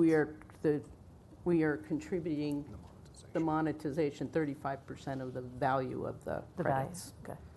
Okay. Yeah. And those credit prices have been holding pretty steady, at least for the last year or so. How realistic do you think CARB's assumption of a $200 maximum is? Well, the credit prices right now are about $200. They're actually a little higher than 200. Yeah. And they've been holding at 200. Say that they were going to hold it to 200 somehow. So they're going through a modification of the LCFS regulation that will actually hold the price to 200 if it starts to. Actually, the fear is that it may actually go higher than 200. They'll regulate that by actually adding more credits into the program to hold it. Yeah, and others have discovered that this is a really great way to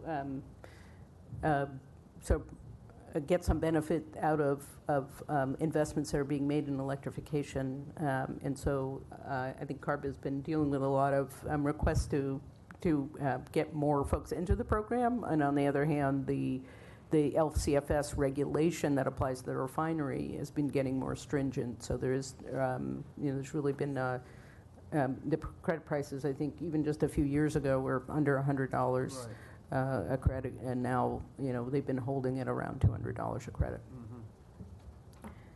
And so the item before you today is just to authorize the general manager to sign this governance agreement so that we can participate fully in the establishment of the program. And when do you think the implementation of it would practically be? I think we're looking at later in the year, probably third or fourth quarter. Oh, that's soon. That's great. Sure. Yeah, though it's not soon enough for some of the manufacturers who've been chomping at the bit to get this. But I think, there's been a very concerted effort. Scott has spent a tremendous amount of time, our lawyers have spent a tremendous amount of time working through the details with the other utilities, with CARB and with the manufacturers. So, I think this is the result of a lot of hard work on a lot of people's part to get this to this point. Commissioner Reyes? So I like this. This is the gift that keeps on giving, right? It sure is. With the point of sale, right, because we've been trying hard to get this, it's expected that the electric vehicle adoption will increase. So it behooves us internally, as we get more EVs on the road, to take a look at our charging infrastructure program, and we have dedicated budget for that. So my question is, are we ready for that? Are we, what's our turnaround time for the construction and commissioning of the electric charging stations? Because we offer up rebates for these as well. Are we speeding up the process? Is the application automated? Things like that can help us internally to earn more credits back. So are all those steps outlined for customers who would like to participate in our charging infrastructure rebate as well? So those are all good questions, and we are working pretty aggressively. We have a suite of rebate programs for our customers, residential and for commercial chargers, and for used electric vehicles, and also DC fast charging and medium and heavy duty. So the uptake has been really tremendous as of recently. So we're working aggressively to kind of meet some of those demands of being able to process those rebates and on the new business, and being able to process those applications that are coming in. And you'll see in the budget where we're trying to ensure that we have adequate resources to process everything that's coming in, and doing some things internally prior to next year's budget to ensure that we can keep up with the number of rebate applications. We've seen a tremendous increase in the uptake, for example, of the used car rebate when the board increased were authorized to increase the amount of the used car rebate. So I think, to the point of this program, these financial incentives do make a big difference. Yeah, Scott? This is anecdotal, and I don't know how accurate it is, but I have bumped into people who've complained about the delay in our processes. Yes. Some kind of angrily. Yes. What's the time frame now that between the time someone applies and when we get around to responding? It's currently, it's a few months. We're working to get that down.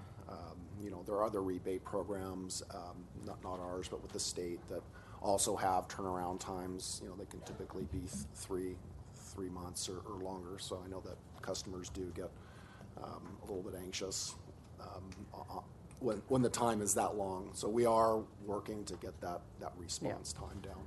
So that's getting some attention internally to try to make sure that we're both streamlining our own processes and then putting enough resources to that so that we can deal with some of that sooner rather than later. Because if a long delay will be very discouraging and Yes. sometimes cause people to make other decisions. And we've had folks come to the board to talk about this, and there's a few developers who are very big in this arena and have really taken advantage of the program. So we are working to add staff. Right now, the rebate process is very manual, unfortunately, and so the only way to speed it up is to add people. Ultimately, hopefully, there'll be some technology solutions that Lewis's folks will be able to give us some programs to make it more efficient. But right now, we're looking to add 8 or 9 bodies to the group that's doing right. the rebate work. We are about to, or we did? We're in the process of and looking at what we Yeah, need so to we'll do. add them, we're proposing to add them permanently or in next year's budget, but moving some resources around immediately to address that. And one thing, Commissioner Reyes, you mentioned about the chargers. Scott, I don't know if you know the number, but I've heard that because of the folks outside of us that are doing a lot of charges, we actually expect to be ahead of our goal substantially this year. Is that correct? We are, yes, way above our kind of our projection for meeting those targets. So we're, Yes. Yeah, we're ahead of, we had a goal of 10,000 by 2022. 2022. And we're ahead of that schedule right now. But just to be clear on this process too, it's not just rebate. So Yeah. it's the new customer business design and some challenges with keeping that area staffed when we keep adding additional initiatives, whether it's new development with LAWA, Metro, we're being asked to do more. So in next year's budget, we will be asking for more positions to support that through the drafting, the design, the installation, that whole process. It's not just one area. It's a village. I just thank you for that additional observation, and I think it's important that we be clear about what it is that we want to deliver. So in terms of processing time, that we just establish what that threshold is going to be and then work toward that. It gets, from my perspective, it's difficult to be internally accountable, let alone, externally accountable when we are, sort of trying, or we'd like to reduce the time, but we don't have a target as to what we think is the appropriate goal.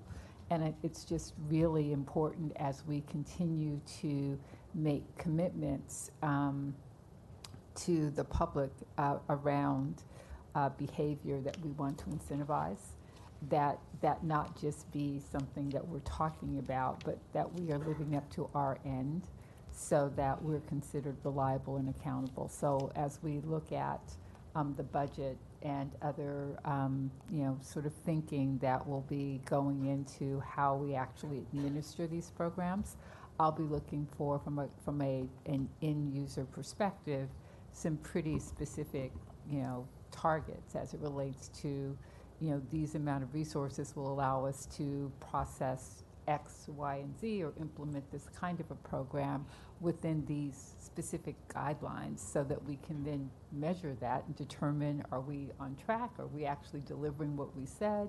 Do we need to make some modifications? Before it gets to the point of responding to customer complaints, which is something that through planning we should be able to avoid. And I'll tell you, one of the reasons I really wanted to have Nancy in this position is that we had folks, Joe's folks would advertise the program. Nancy's folks at David Jaco would dream up a program. Sharon Grove would stuck administering the rebates for a program. And so kind of disattached groups were making commitments and interacting. Now they all come together in one group that is outward looking toward our customers. And so hopefully we'll be able to make sure that we have the whole plan through so that we outreach and time things correctly and are able to respond a lot more seamlessly on our part. So I also just want to agree with that recommendation from Commissioner McCain-Hill. It sounds like you're suggesting almost some sort of service level agreement with our customers, and just something that we can try to abide to, and then we'll better know whether we're deficient. So I think that's a great suggestion.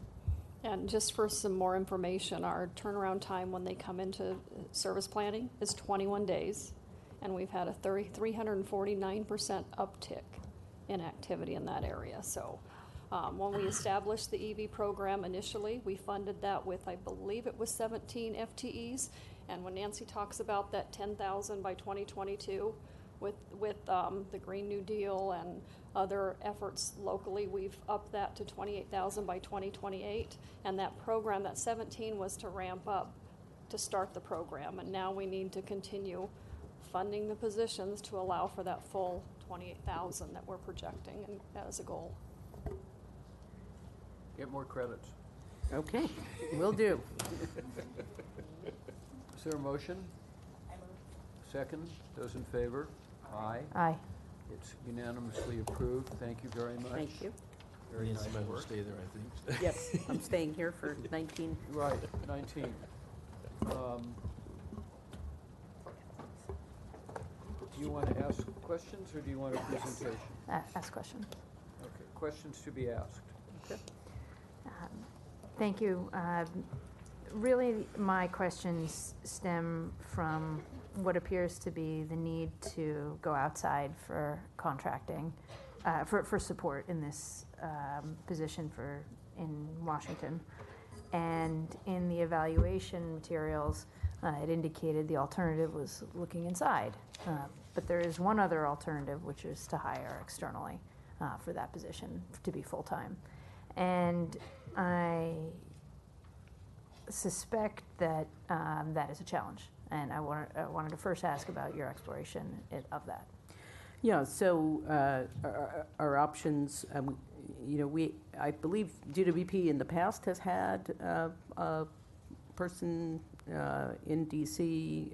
It's been a number of years. I see a lot going on with the federal government, and it's important that we have a representation. In fact, this firm will be the kind of our one-stop shop for representation. So one thing is we could hire somebody. The civil service process would take some time, and being able to recruit and go through the exam and all of that for a position in 3,000 miles away will no doubt would be very challenging. But it's not. It's something we can continue to explore. Alternatively, the city has a limited number of exempt positions, but that's really controlled by the mayor and the council about the number of exempt positions and what they're used for and how they're allocated to different departments. So those would be the two options to pursue. And so, if we pursue those, we'll still need the representation. And certainly, I think, with going forward, even if we had a full-time person there, the kind of being everywhere, doing everything, it's hard without some additional resources. Thank you. I might just chime in. I think it would be very difficult for us, with the amount of money we could pay for a full-time person hired by us, to get someone with the requisite expertise and the requisite relationships. Who would go through the civil service process. Yeah, I'm familiar with this firm. When I was in Congress, they were already, if not the most, certainly one of the most highly regarded firms in this field. I don't know any of the individuals there right now, but they have, for decades, had a really good reputation in this area. So I just think dollar for dollar, we'd have a really tough time coming up with the same quality of representation that we have with Van Ness Feldman. Okay. I think in going on a lot of these tours, I've been listening to a lot of people talk about constraints and considerations and concerns. And what keeps thematically coming up is the challenge of hiring. And no doubt the challenges of hiring someone in Washington are much different than hiring linemen or hiring call center employees. But all of it seems to stem from the same core, which is the process that the city has.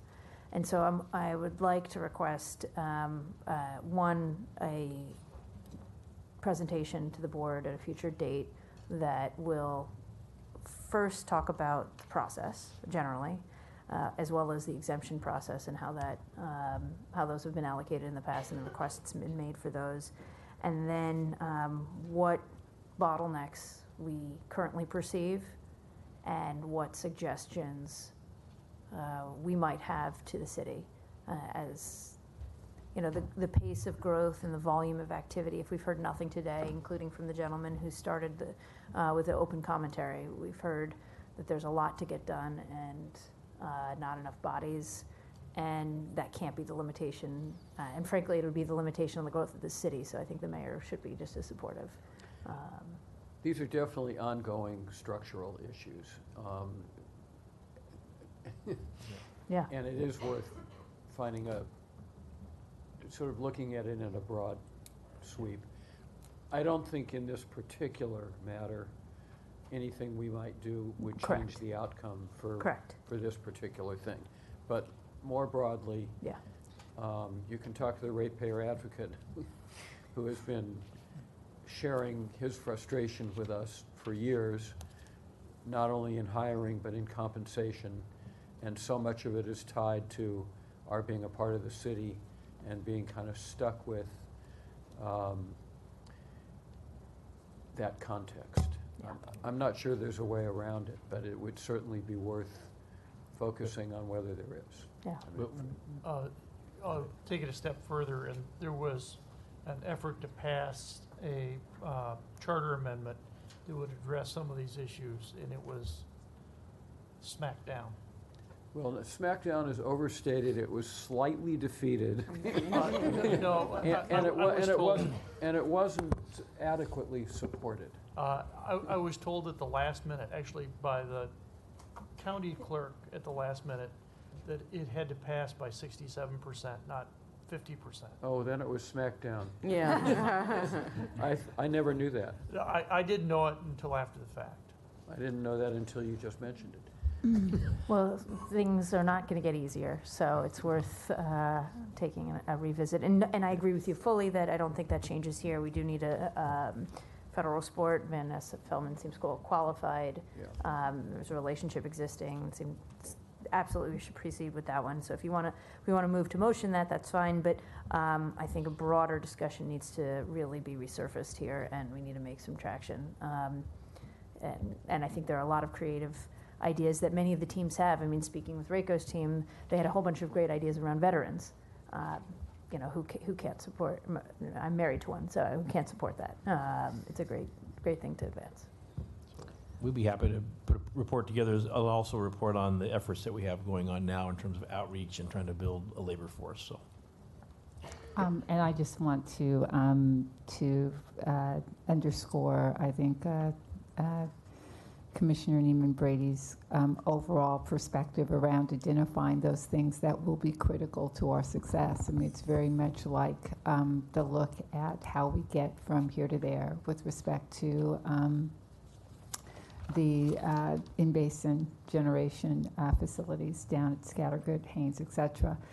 As a department, we have to get beyond just acknowledging that there are limitations and constraints that are undermining our ability to grow and to produce, and have to begin to lay out not just what they are, but what the solutions are, and then build the constituency and support wherever we need to build that support, and often it's down the street, around addressing those issues. And if we don't take that initiative, then we get what we get, and it's sort of our fault. So I very much support a look at HR, because that is constantly identified as a critical constraint to our efforts in just about everything that we do at the department. I move approval of item 19. Is there a second? Second. It's moved and seconded. Those in favor? Aye. It's approved. Thank you. And if because I dragged her up here, I just want to make sure you knew Lisa Chishiro, who's with our intergovernmental group, who works on the federal issues. Excellent. And of course, you know Erin. Okay, I'm recused from 21 and 22. Cynthia's recused from 24. So I'm going to disappear, and then when we're done with 21 and 22, I'll trade places with you. You disappear, and I'll come back. I'll disappear to my office. All right. So these are not pulled unless there's any questions, just because of the. I was going to say. I actually have a question on 22. Oh, okay. Oh, okay. Great. Then, are there any? If there are no questions on 21, are we able to get a motion to approve? So moved. Second. Any objection? Then, without objection, 21's approved. 22, Commissioner. And so, yeah.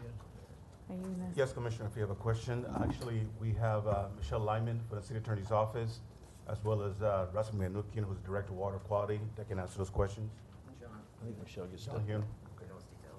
Okay, great. Good morning. Good morning, thank you. I actually have a lot of questions on this one, just because I think it's so fascinating what's, from reading what's historically happened and what's transpiring going forward.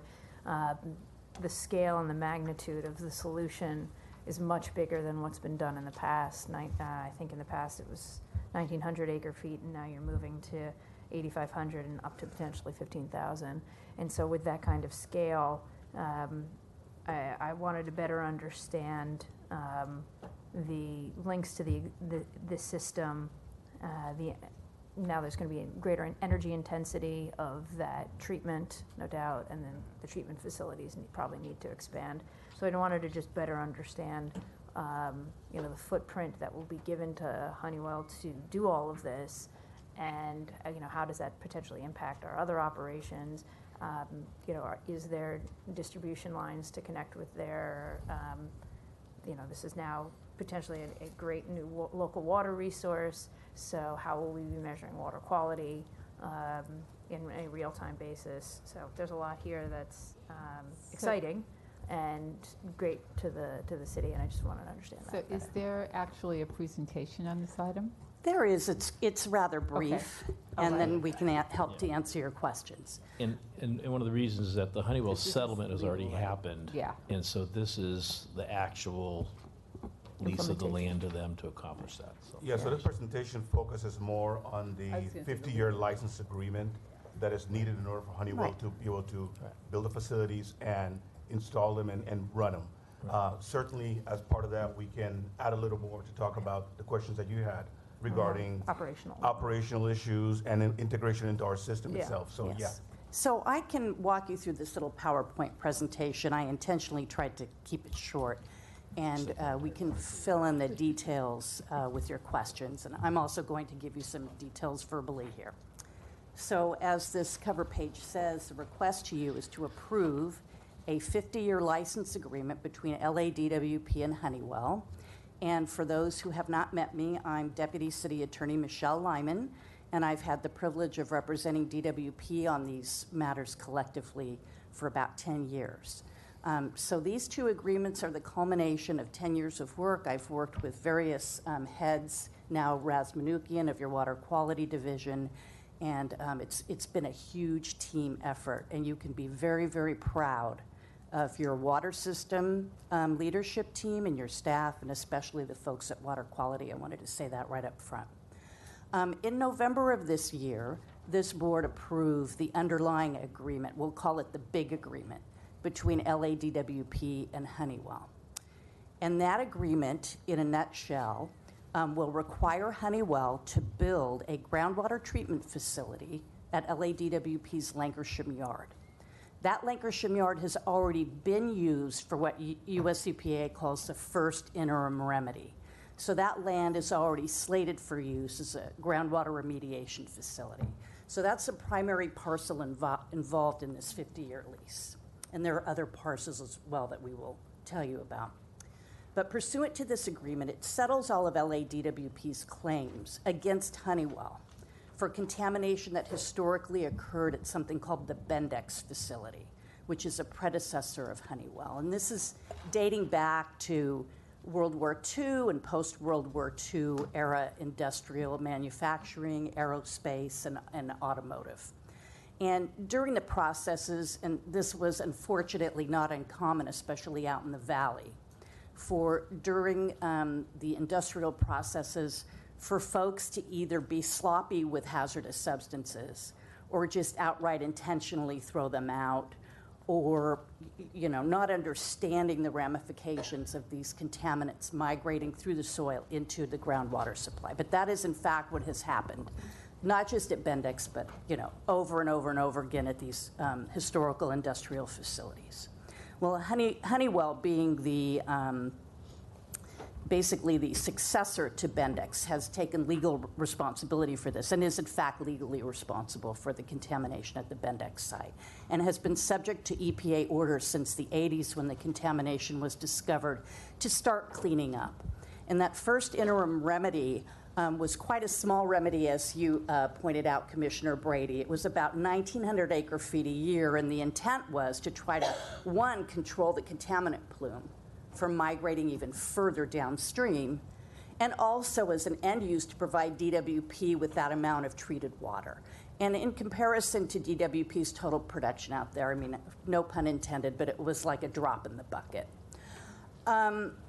Then chromium was discovered out there by US EPA, and they decided to put aside the first interim remedy as something that failed, even though Honeywell followed all the orders. It wasn't a failure because Honeywell did anything wrong or DWP did anything wrong. It just was that the problem turned out to be a lot bigger than anybody understood. And certainly DWP wasn't getting a source of drinking water supply back with these activities. It's just not working.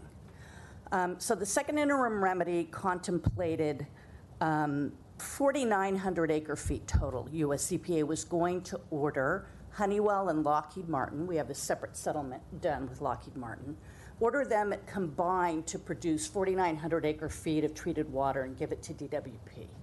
And EPA wanted LADWP to enter into a consent decree subjecting it to potential civil penalties and to not operate 31 of its production wells in the North Hollywood East Branch and surrounding area.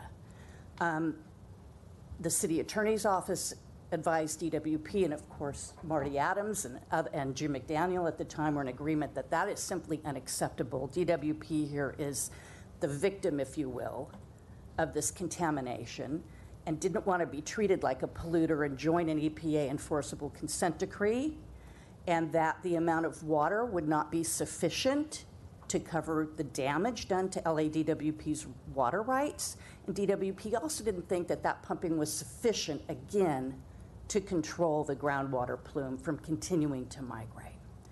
So the city attorney advised DWP, and they agreed, and the prior board agreed, that you would commence to do an investigation involving consultants and lawyers, and your staff, most of all, did this work over the years to develop a case to understand the extent of the contamination, what would be required in terms of pumping to provide you with what you've lost, so that the ratepayers wouldn't have to continue to pay for replacement water, and that this would not continue to be a groundwater wasteland, which it has been for a long, long time.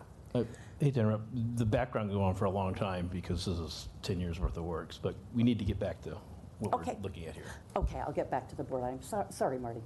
I did want to give you this background. Yeah. So that agreement orders Honeywell to provide 8,500 acre-feet per year of treated groundwater to LADWP. They build the facility in order to do that. They build it and they operate it through a warranty period. Then they turn it over to LADWP to operate under its water purveyor permit to make sure that all of the requirements that DDW has are met. So DWP will control the facility and operate it. There will be a budget every year, and DWP will be reimbursed by Honeywell for everything. There will be quarterly meetings to make sure all of this runs smoothly, and we communicate with EPA and invite them to the meeting. EPA, and this will be the last, then I'll turn to the license agreement. EPA liked the agreement so much between DWP and Honeywell that EPA has cast a net around the settlement and has made that the second interim remedy. So when Honeywell follows our agreement and complies, it will also be in compliance with EPA orders. So they're all dovetailed without LADWP being on a consent decree. Okay. So, and 50 years of... We need the lease. No, I'm sorry, 50 years of Honeywell reimbursing for all the costs? Or how long? more. Or more, okay. So However it long is the takes to lesser remediate. of. It's until when we say RAOs are met, remedial action objectives. That's a fancy way of saying EPA decides that the area is clean. Okay. That may well take more than 50 years. Who knows? It could go on way past any of our lifetimes to become truly clean. So this is a huge commitment that LADWP has gotten from Honeywell. Yeah. That this amount of water, 8,500 acre-feet a year, it's on a rolling basis, which is rather complex. And if other wells in the Whitnall well field show up contaminated for a certain period of time at certain concentrations, then they'll have to build a second facility called the secondary stage concept and give you another 6,500 acre-feet of treated water. So all told, you could get up to 15,000 acre-feet a year. That is a lot of water that you're reclaiming. So this license agreement, we can go to the next page. Sorry for that long intro, but I don't know how else to summarize that. No. I just wanted to make sure that address the commissioner's questions around how it operates. Much more satisfied knowing that we will be operating. He's less concerned about the legalese related to the agreement and more concerned about how it integrates into our system and if it's going to be operated in a manner that's, that gives us the level of control that we need. And kudos to the team for such an successful resolution, well, hopefully successful resolution, but it looks like it's on a successful path. It's just the power component. It's they're paying for the O&M. The design will have energy efficient components, but they're paying for it, and that's the only way you can treat it. You got to have some kind of power to that treatment facility. Okay, thank you. Yeah. So in this case, it's the same location as the aeration tower, and so we're going to let you look at well collector line, which has a different, fancier name, goes right past the site and already plugs in. So this will take water and put into the existing pipeline that goes down to North Hollywood, where we actually distribute the water from. So it's basically an expanded facility at the same location. They needed the space. We had a rather dilapidated yard there. It was where a lot of our maintenance staff worked from. They have since moved to what we call the Glen Oaks yard, which is adjacent to our Truesdale Training Center and also the Valley Steam Plant. And Honeywell paid money into us purchasing that other property to free up this property for this use. It's the exact right location in our system. It's already plumbed into our facilities. Raz's crews will actually operate it, paid for by Honeywell. So Honeywell will fund additional department personnel to be hired to run this plant in the long run. That's fantastic. Thank you. Any other questions? No, not at this time. Okay, then if there are no other questions, is there a motion to approve? So moved. Second. Are there any objections? Then item 22 is approved, and I think that's time for me to leave. Thank you very much. Don't forget to send Mel. Good job.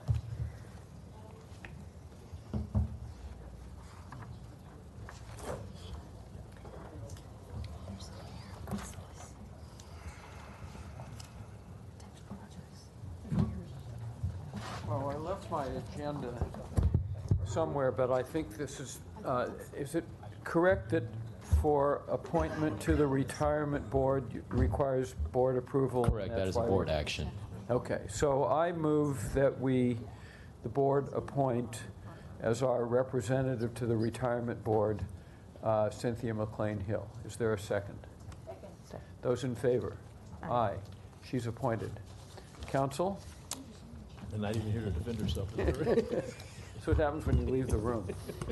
At this point, we will recess into closed session, and in accordance with California Government Code Section 54957.1, we will report any final actions taken therein. We are in recess. Thank you.